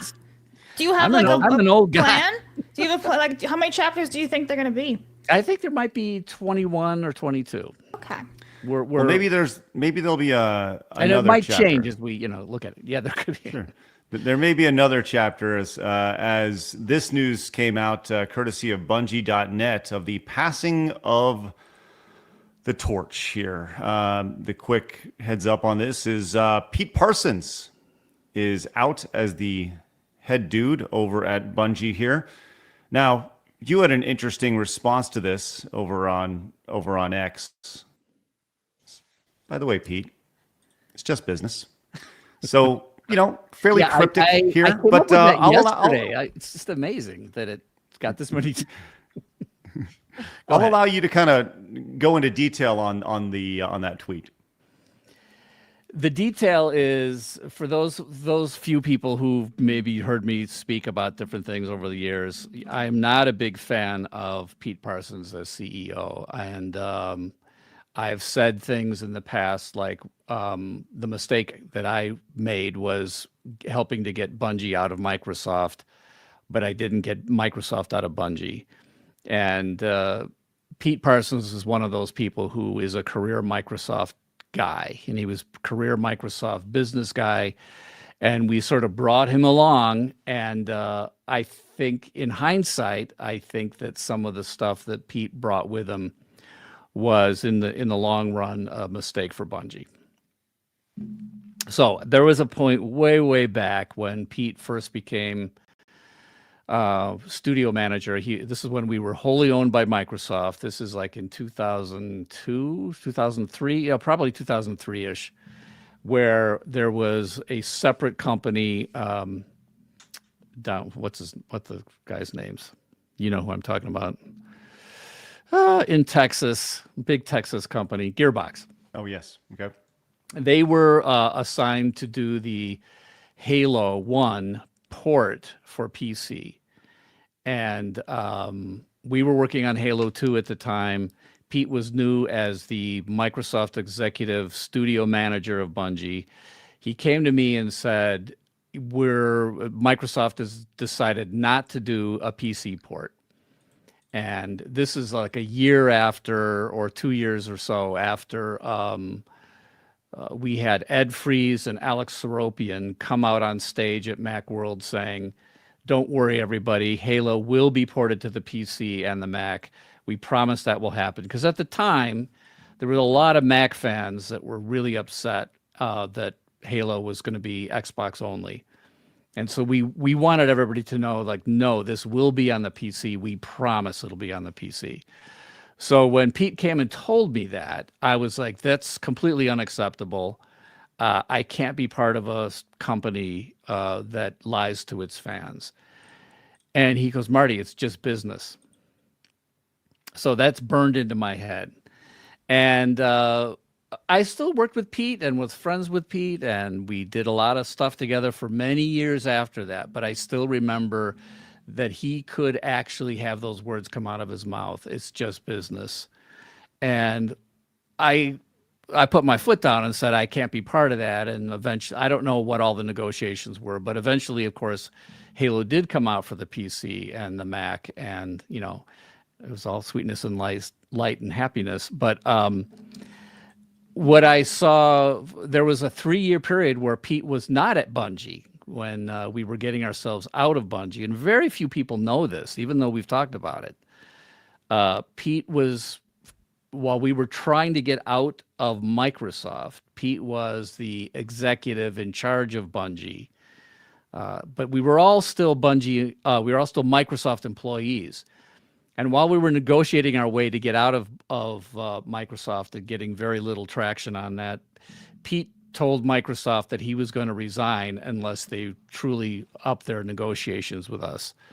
And it came to a head at one point, which you can read about in the book. And we basically said, this is good, Pete, go ahead, resign.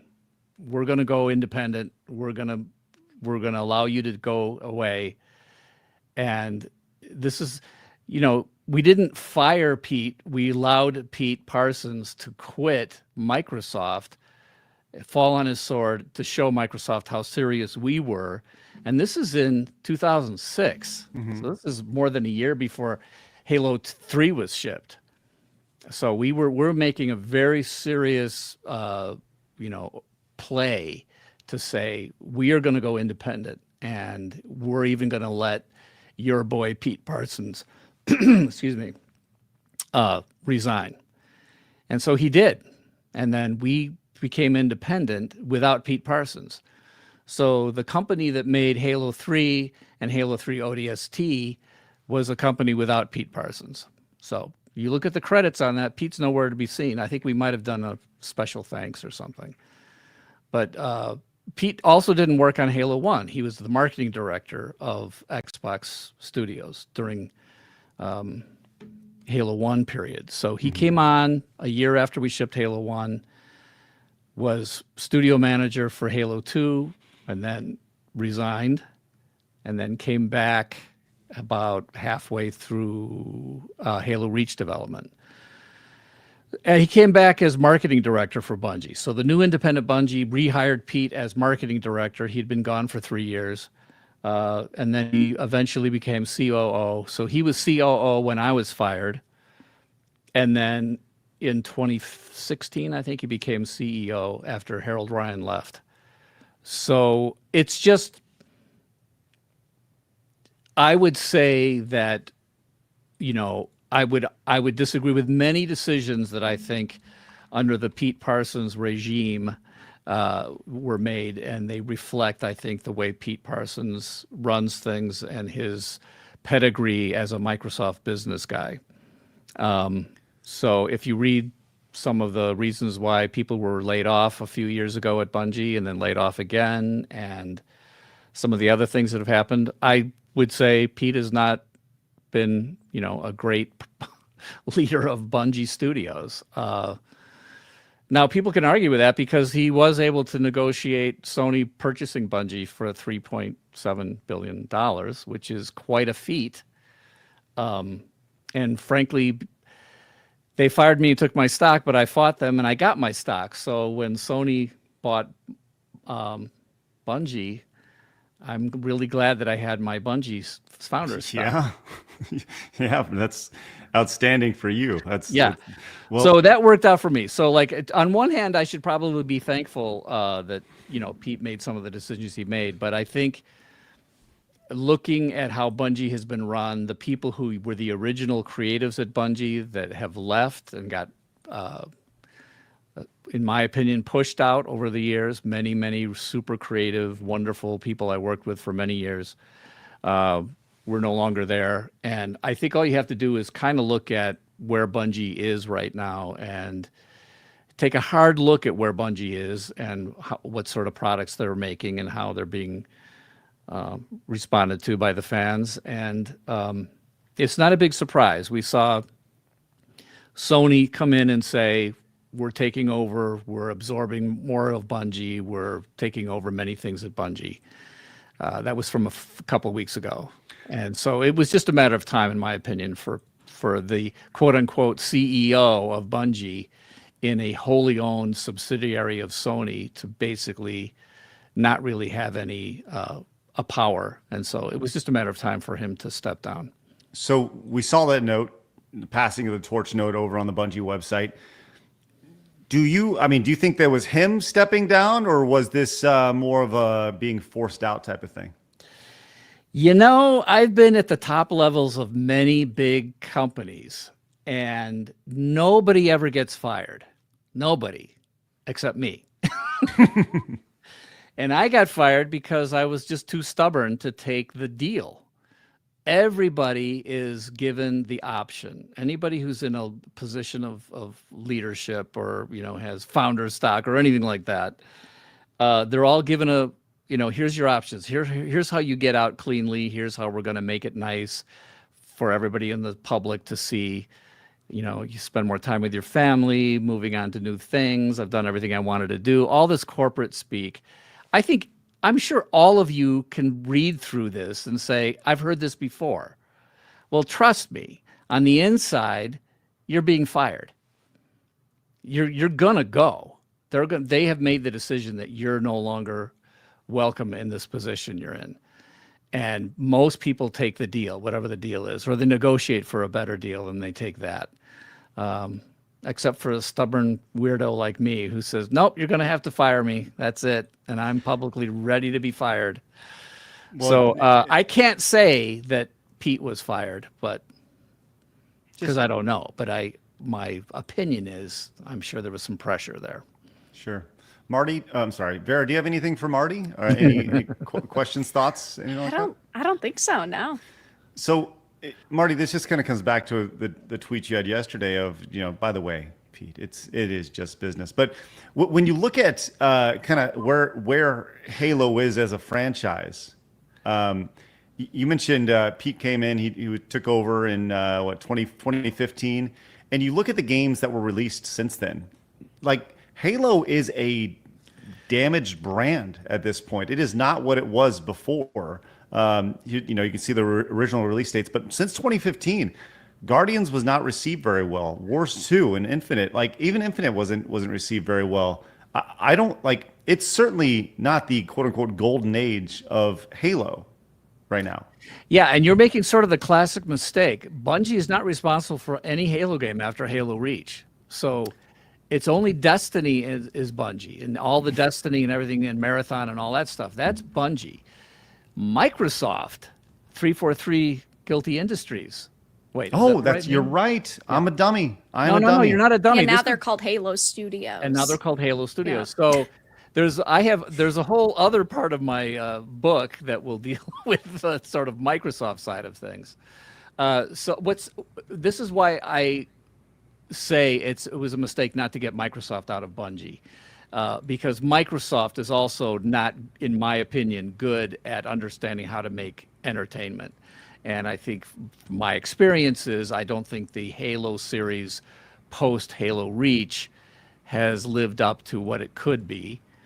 And then the Bungie era going into Destiny, I think, has suffered also. And I think, to me, it has to do with just this sort of big corporate mentality that takes over, and maybe it was inevitable, but it affected both Bungie and Microsoft Game Studios and 343. But I mean, they're not the only ones. Ubisoft and EA. I mean, it just seems to be, a disease of big corporations. So what do you think? What do you think happens next in this situation? The transferring, the passing of the torch, if you will, here over at Bungie. Is this new guy Justin Truman? Are you familiar with him at all? Yeah, I know Justin. And do you think that he'll do a better job of leading the company and well, helping no, out Destiny? He can't, because he's not leading the company. That's a misnomer. That's a mistake to think that. This is not the independent Bungie with an independent president, CEO, and an independent board of directors. That's the company I left. That hasn't existed since Sony bought them, 3 years ago. He's just someone for Sony to boss around and say, hey, do our bidding for us. Do X, Y, and Z because we say so. Well, I really hope Sony says he, him to him. Just, Got to I make really sure you hope get they those respect it. get those pronouns right. Because obviously the beard doesn't tell you he's a dude or anything.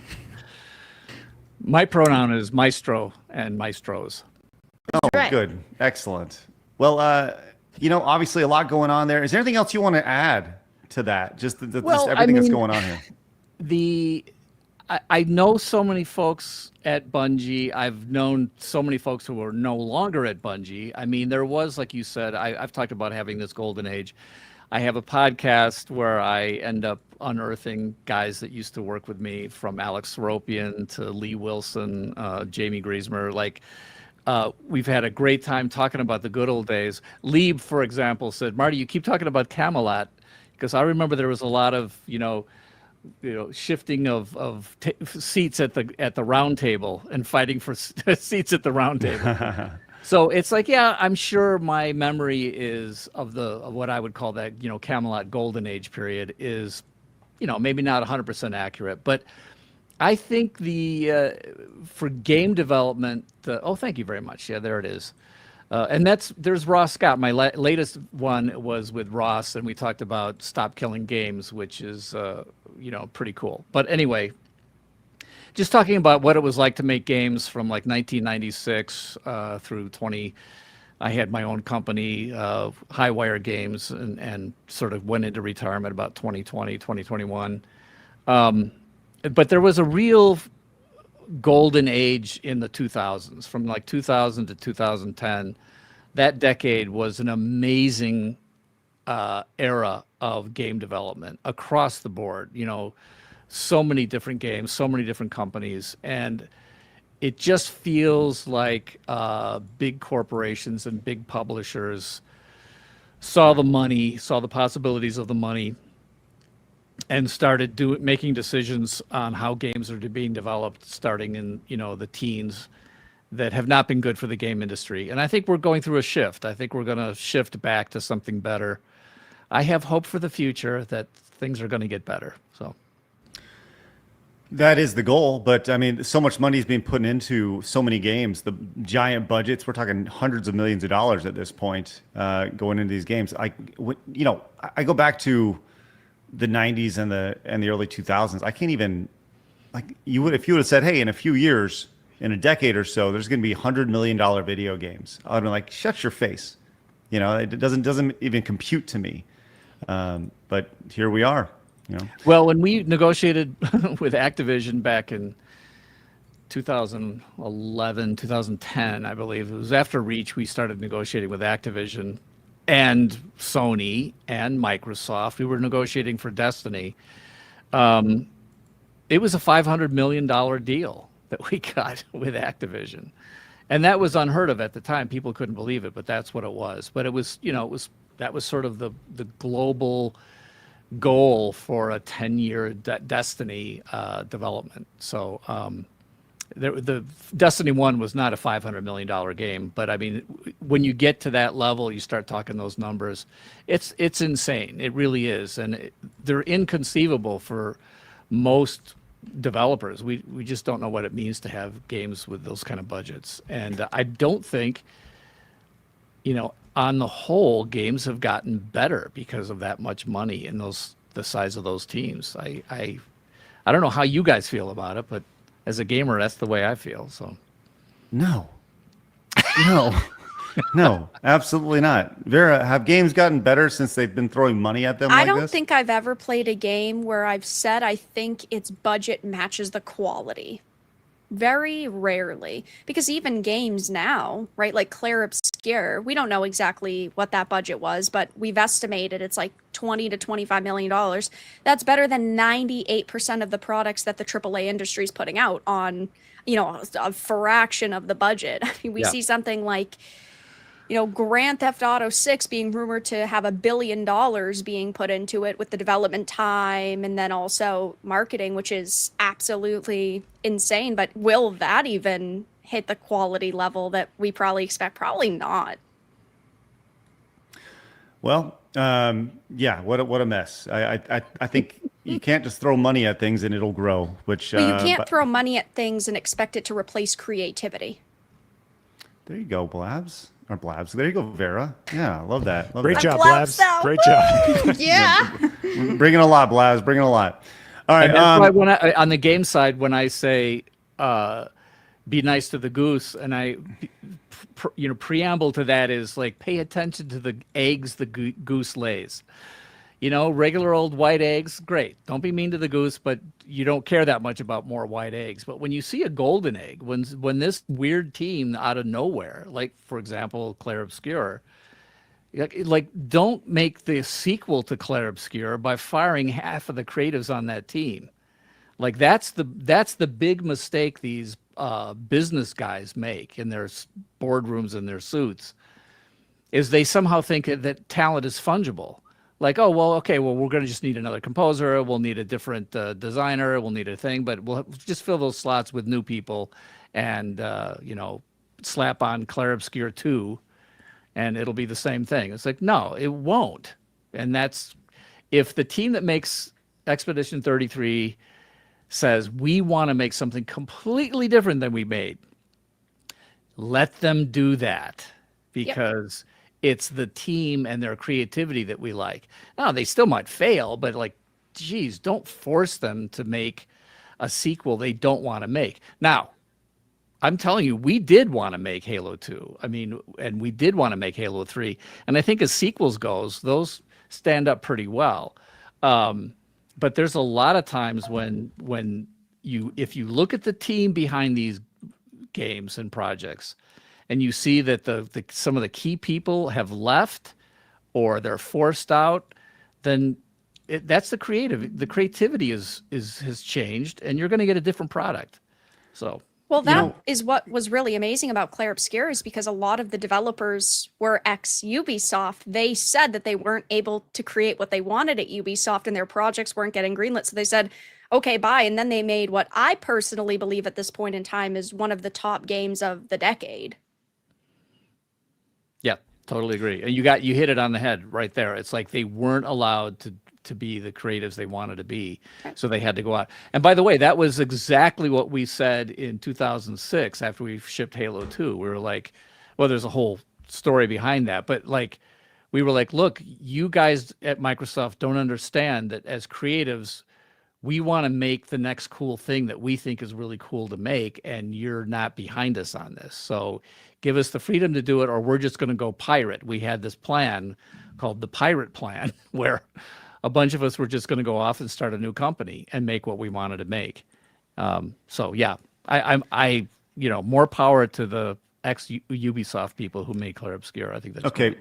Stop, please. Yep. Stop. Why? Rewind 15 seconds. Go more into that. That's very intriguing to me. This pirate company. What was this? Give me the rundown on this. This is a story I've never heard before. Well, you're gonna have to buy my book now. We will promote the fucking book. I promise. Let's go. Let's go. What? Okay. Okay. So, I Well, need to no, hear. I mean, we were actually, believe it or not, and you'll see this in the book. It was in 2002 or 3, I think, is when we first started this. So before Halo 2 came out, well, a year and a half before Halo 2 came out, a group of 7 of us, of course it was 7, had a serious discussion with Robbie Bach, the senior vice president of Microsoft, and basically said, we're going to go pirate. We're going to take our ball and go someplace else because we don't like the deal you're making with us as employees. And he actually said, Marty, you got to understand. And I was sort of the spokesman for the group. We're in his office, and he says, you have to understand that that Microsoft doesn't negotiate with its employees. And I said, okay, I understand. That totally makes sense to me. Why should Microsoft? They don't negotiate with the Word people and the Microsoft Office people and the SQL Server people. So why would they negotiate with this ragtag group of Bungie game developers who are, completely nothing but employees now of Microsoft? And so I saw my guys get up, and we were walking to the door to leave the office, and it was completely reasonable to us that Microsoft would not negotiate. And then Robbie says, Marty, come on, boys. And I'm older than Robbie, so I appreciated him saying boys, but he says, boys, come back. Let's talk. And so we sat down, and I thought, I think Microsoft does negotiate with its employees. There you go. I'm no spring chicken, and I wasn't then, and I'd been around the block a few times, and I understood what was happening. So that was the beginning of us. We started working on getting our independence from Microsoft in 2003. And the threat, which was not meant as a threat, it just was the other possibility, was always the pirate plan, which is we go pirate. We take, we get on a little ship and get off the main ship, and we go to a new island and, have a new company. We make what we want to make, and let's see what happens. So that was a plan that we had at Bungie for a solid 4 years before we realized that goal. Let's stick and go. That's awesome. Thanks for sharing that. Hey, where can everyone buy the book or pre-order? Well, that's still up in the air, but it's coming. It's coming. Okay. And I don't know who's publishing yet, but we'll see. When that happens, yes, you come back on. I will, and we will do a big stream promoting. That'd be your book. fantastic. All right. So real quick, speaking of Microsoft negotiating with employees, I was gonna hold off on the story, but we're here. We'd love to hear your thoughts on this. This came to us just a couple days ago. It says, breaking, Microsoft employee and, quote, community members calling themselves the Work Intifada have established a liberated zone, also known as an encampment, on the Microsoft campus in Redmond, Washington. I don't know if you saw this, Marty. Did you I was trying to look. I was trying to make sense out of what they were protesting and what they're looking for. Well, I see. Okay, so it's part of the Islamist propaganda. Sorry, I'm against Islamist propaganda. So well, this is them here, and this is what happened. And Microsoft cut all ties with the entire economy of genocide immediately. That's right. Every single Microsoft CEO has reaffirmed their commitment to aiding the Israeli occupation. So you're saying that they don't negotiate with these people, Marty? Well, I wouldn't negotiate with those people. Right. Well, they didn't. As plainclothes security guards are just hauling off the trash here. And then they went up and they had a nice little conversation with this guy here. This guy over here with his microphone. The officer came up and... But we must remain grounded by an understanding of the ongoing and worsening catastrophe in Gaza.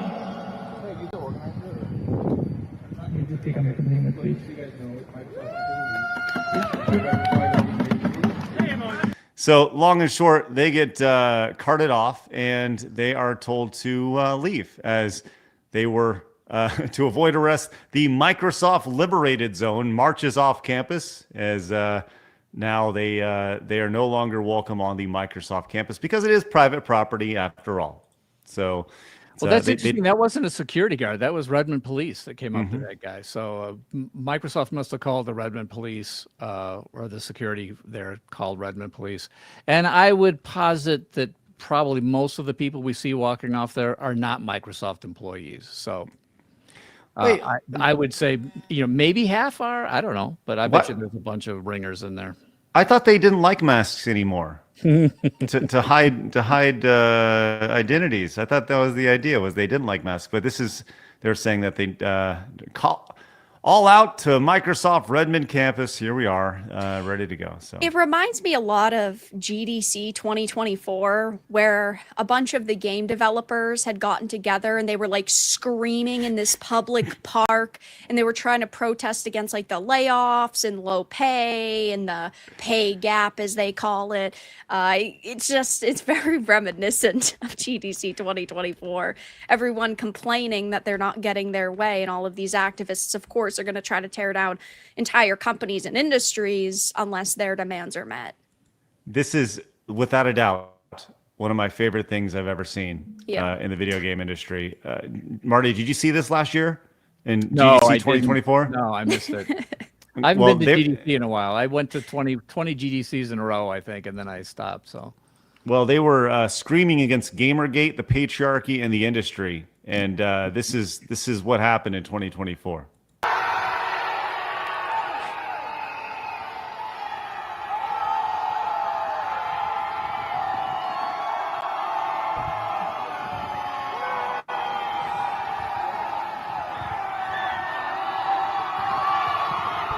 I hate these people so much. I don't get it. How is looking like a fucking lunatic supposed to help your cause? Don't you? Sometimes you just got to cry it out, Vara. You just got to scream it out. I guess. I bet you there are so many really creative people in that crowd that are surely so creative. Marty, this brings up like a really look. You've been in the industry for a long time. You've seen the shift, the change in the industry to somewhat sanity, right? To batshit insane, right? I've always said that like the video game industry was the first to adopt the nonsense. It'll be the last to let it go, right? It's filled with all these creatives, and they all have crazy hair, and they all have bull rings in their nose and stuff. And by the way, before we got on today, I took my ring out of my nose because I thought we appreciate you. Yeah, thank you for that, Marty. Thank you for applying the dress code. That's right. But did you see a shift? Like, was there a day? And we may have talked about this previously, but was there like a moment where you're like, "What the hell is happening right here?" Well, it actually, and this, I think we did talk about this. It happened during Halo 2, where we had to change the name of the Dervish, and we had to change it to the Arbiter. And it was a late in the process change, and it just killed half of us because of the work that it put on us. So the Arbiter was going to be called the Dervish, and it was changed. The corporate heads came down because of somebody who had said this was going to insult the Muslim community, because there is this thing called the whirling dervish in Turkey, I believe, which is a part of a religious sect. And I mean, I could totally understand why we don't want to insult someone's religion, but it's just that Microsoft knew about the name of this character, and we got them to approve it, a year and a half earlier, and we kept asking, "Is this still approved?" And they said yes. And so we went ahead and recorded everything. I recorded all the actors saying that's this name. And then at the last minute, they're like, "You have to change it." Now, what that made me realize is that corporations can yield to perceived public pressure, that it wasn't there yet. And that's the only thing I saw. It wasn't necessarily a woke thing, but what I saw was that these corporations could bully the developers into changing their content or modifying their content based on outside perceived political correct pressures. And I thought, okay, that's not a good move. Like, that's the kind of thing that could lead to other things, let's say like woke philosophy and and checking off boxes for quote unquote diversity rather than this is a character driven change, or this the story says we need these kinds of characters. Instead, it's like, no, the perceived public pressure is you need this number of this race and this number of this ethnicity, and you can't say these kinds of things. And suddenly I could see that down the road, the game developers were going to be pressured by publishers because of external perceived political correctness. Okay, question. Yeah. The name Dervish that you guys gave him, at any point during development were you like, this is really going to piss off a lot of people? Meaning, were you trying to offend people? Because, or was this just a preemptive thing where somebody somewhere may potentially be upset because his name is Dervish? Well, I never even thought twice about it. It was in this, I think Joe and Jason chose the name Dervish at some point, or maybe Rob McLeese said Dervish is cool, let's call him a Dervish. We just thought it was a cool thing, a cool name. It had no religious significance other than we knew the Covenant was this group of sort of religious zealot fanatics, and they believed a heresy that wasn't true, and the idea of a dervish being the special person that was sacrificing himself to fight the humans. That just seemed cool. That's all that was. There was I don't think any of us even thought that or knew the origin of that name. So that's on us. We could have probably looked into it more closely. We sent it to Microsoft, the powers that be, and saying, here's our script, here's the names of our characters. Is this going to be all okay? And that's at pre-production. Now, pre-production is when you can make big global changes without costing a lot of money and time and effort because you're not in production. So you want that stuff signed off on in pre-production so you don't have to make huge shifts later. Apparently there was a person who I've known, and I've heard their side of the story, who was the geopolitical operations person inside of Microsoft, who dealt with all sorts of different things that could have geopolitical impact. And so that person sounded the alarm to the powers that be at Microsoft, and they didn't listen to that person. So for some reason, the brass there never got around to making a hardcore decision on that until it came to a head with only basically weeks to go in Halo 2's production. So that was a huge mistake on the corporation side, Microsoft's. I mean, if they'd listened to that person right from the beginning and said during pre-production, hey, we need you guys to change the name of this character, we a couple of us might have said, well, that's stupid or whatever, but we would have changed it. That would have been fine, especially if somebody had explained to us that this could insult a swath of people in other countries.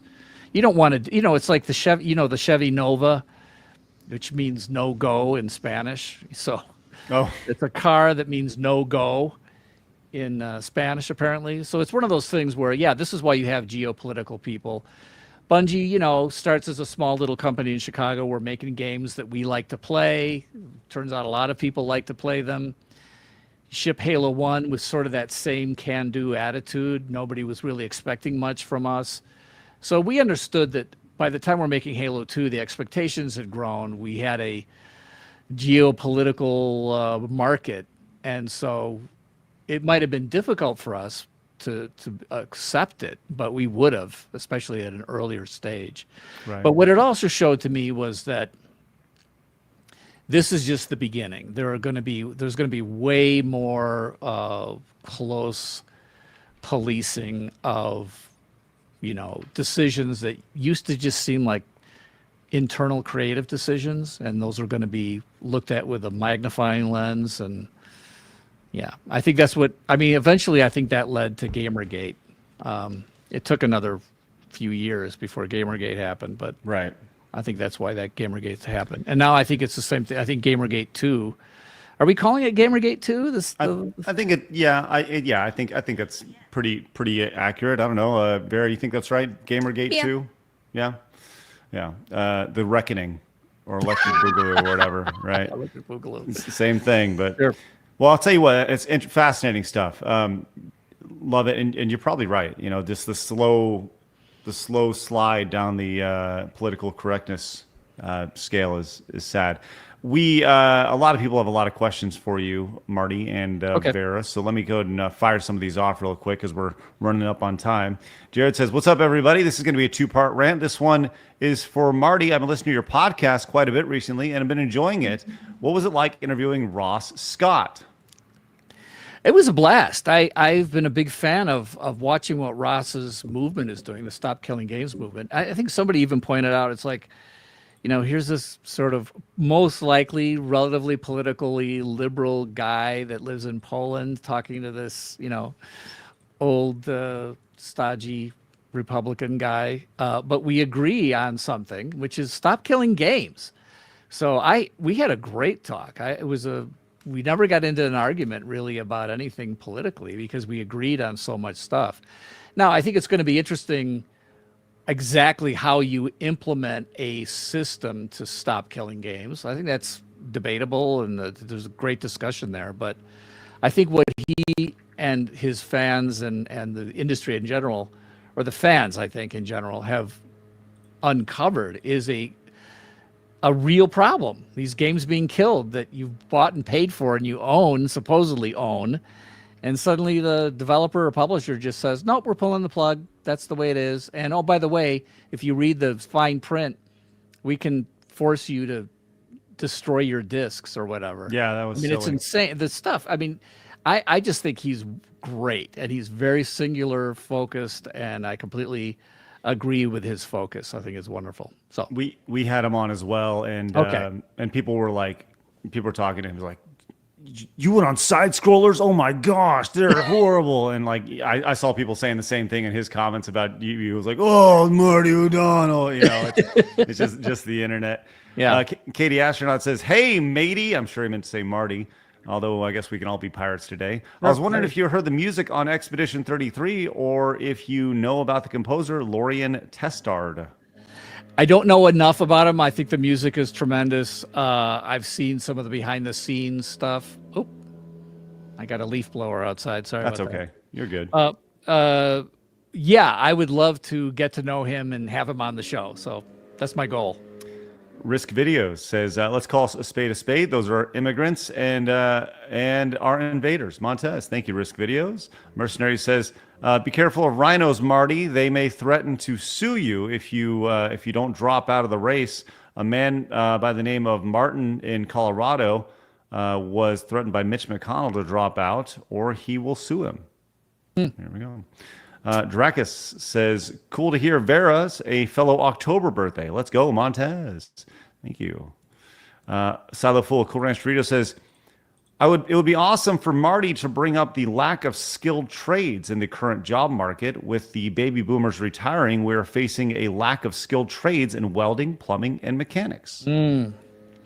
Well, you know, you used to say, you know, go into coding, right? And it's sort of like, maybe not so much anymore, but boy, be a plumber, be a carpenter, so many trades that I think you will do really well. Talk about having a good job, being able to buy a house and raise a family. You probably could if you became a plumber. So, for sure.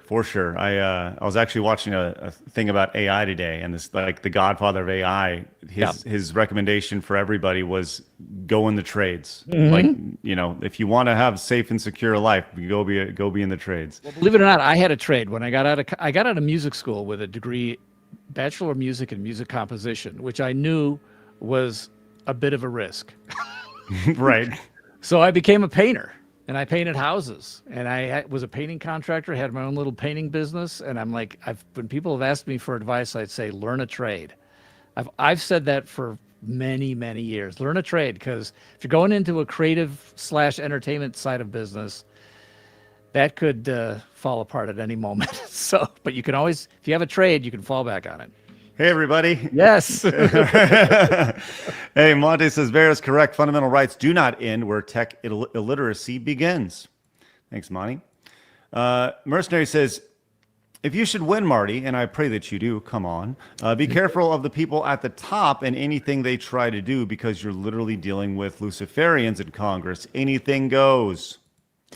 Well, okay.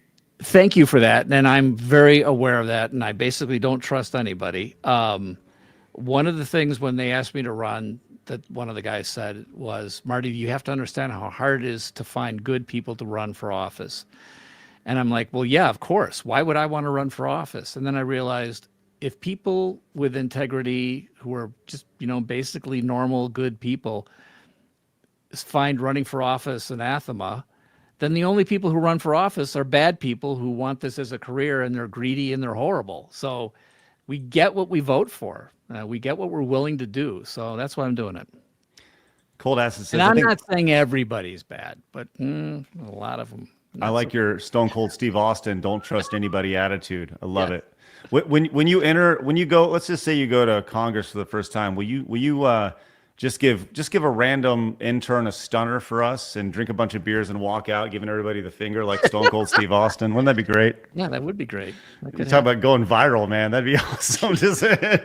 Well, that sounds like something the Democrats are doing now. So I'm not sure if that's so unique. Right. You go and just... whatever, it'd be great. Cold says, I think Bungie can make a comeback, but it would take Alex coming back and him and Jason taking up the reins again. Bring back classic Bungie. That's the only way. Thank you, Cold Acid. Give it up for Freedom Fries, who came in with 5 gifted memberships to the channel. Thank you so much, Freedom Fries. That's excellent. Marmalin says, Death by Community with the $20 super chat. Says, our support says, Death by Community committee, more money just brings in more governance and committee, and art dies by this. Execs just want more formulaic and Excel sheets for numbers to continue to grow. Thank you, Marmalin. Graham says, as a subcontractor who is currently doing work on this campus in the CEO building, no less, I can confirm this nonsense was happening and Microsoft did not care. The Const guys were happy. We're quite happy to see them getting arrested.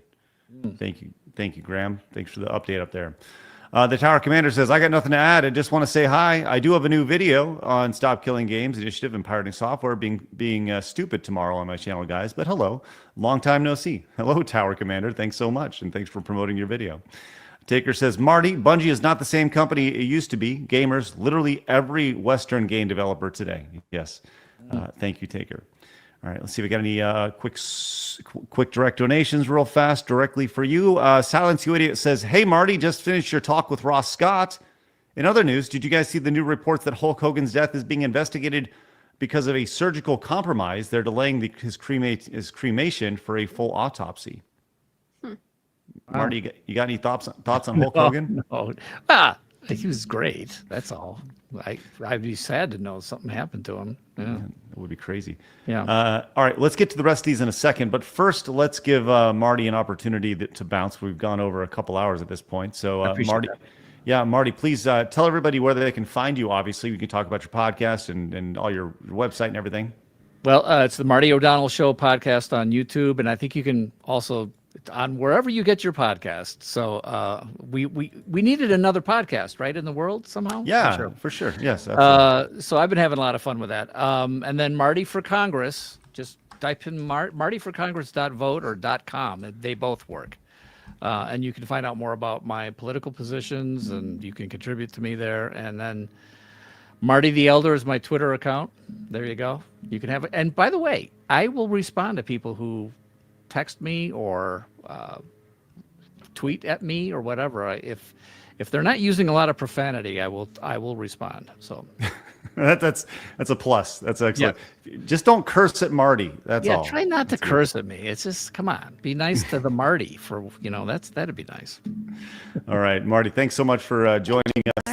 Let us know when your book comes out. I will. That'll be fun. Oh, and by the way, there might be a Halo 1 or Halo 2 tournament in Las Vegas as a sort of fundraiser for my campaign. So I'm thinking of getting some old boxes and some people. And okay, we talked about this, and we want you to live stream it and be part of it if that's something you want to do. Sides will be there. 1,000%. Okay, we'll be there. We'll be in touch. We'll let you know. Absolutely, excellent. You We'll get it all squared away. Marty, thanks for joining us today, man. Thank you, Appreciate Marty. it. Thanks so All right. much. All righty. See you, Bye. folks. All right. Vera, look, I know it's been a fairly different show today. I appreciate you rolling with the punches today. Of course. You didn't punch her, dude. Yeah, I mean, I know. She what just commentary kind am of. I supposed to give? I don't know. Send me the extra check in the mail. Like I know. Give you high fives. Can we give Vera a high five, everybody? Everybody give Vera a high five. Thank you, Vera. What was that? Was that? I thought I heard. Oh, that's high fives. Good. All right, Vera, where can everybody find you? You can find me on YouTube at Varadark Dark Titan Media or my second channel, Varadark Reviews. Soon I'll be putting up some collection videos on my Box Nest collection, my Tolkien collection. I don't know, lots of stuff. But of course, I stream. Another game is completed. In just a couple of days, I'll be starting a new podcast with Ryan Kinnell, and then the week after, one with someone else. It's not announced yet, but. Wait. So is this your podcast, or are you starting a new podcast? It's going to be a rotating podcast on both of our channels. Oh, wow. You and Ryan Kinnell, huh? Mm-hmm. I did not expect that team up. Yeah. Interesting. Cool. Excellent. Well, hopefully it works out. I'm sure it'll be phenomenal. So. And that will be excellent. Mondays, 9 to 11 p.m. Eastern. All right. Nice. We'll let you bounce if you like. I'm going to get to a few supers here, but Okay. You're okay. Cool. Sounds good. Tenarian says, I'm fine with Kirsha not being audible to contestants during games. It's more her not being audible to them at all that bothers me. On a side note, if you ever get Warren Smith back on, try to have Leaflet on with him. She seems to be a big fan. Okay. Thank you, Tenarian. He also said, the ones who are pushing these laws the hardest are the same people who voted against investigations into grooming gangs. So I'm not buying the, quote, for the children argument. Rebound said, I get what Marty's trying to say. It took a generation of engineers to make tools so good that it requires no technical knowledge to use. It would be great to have tools of that quality so the government could sod off with its surveillance schemes. Thank you, Rebound. G1 Shiny King, good to see you, says, I've been occasionally going to the arcade next door after work for a couple months now, and with one goal in mind. Proud to say that last night, after 5 fireballs, I finally beat Sinistar. Idea. Last round of King of the Cart should be done with oven mitts or drunk goggles. Thank you, Shiny King. That will not be happening as far as that, but congratulations on beating Sinistar after 5 fireballs. That's good. And Tenarian says, unpopularity gained by doing what is right isn't unpopularity at all, but glory. Time to rightfully request the glorious Poppy. You got it, Tenarian. I'm sure she's around. Where is Poppy? Is she there? Oh, hey, good to see you again, Poppy. Always a pleasure to have you here. How great is that? There we go.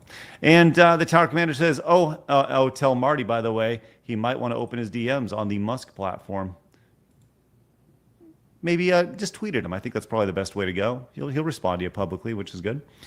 All right, that's a great place to wrap it up for us this week, guys. Thank you very much for tuning in, being a part of our lives. Once again, we are 1 week away from our next big event, King of the Cart. Hopefully you guys join us over at Side Scrollers Plus. Once again, the pre-show available everywhere.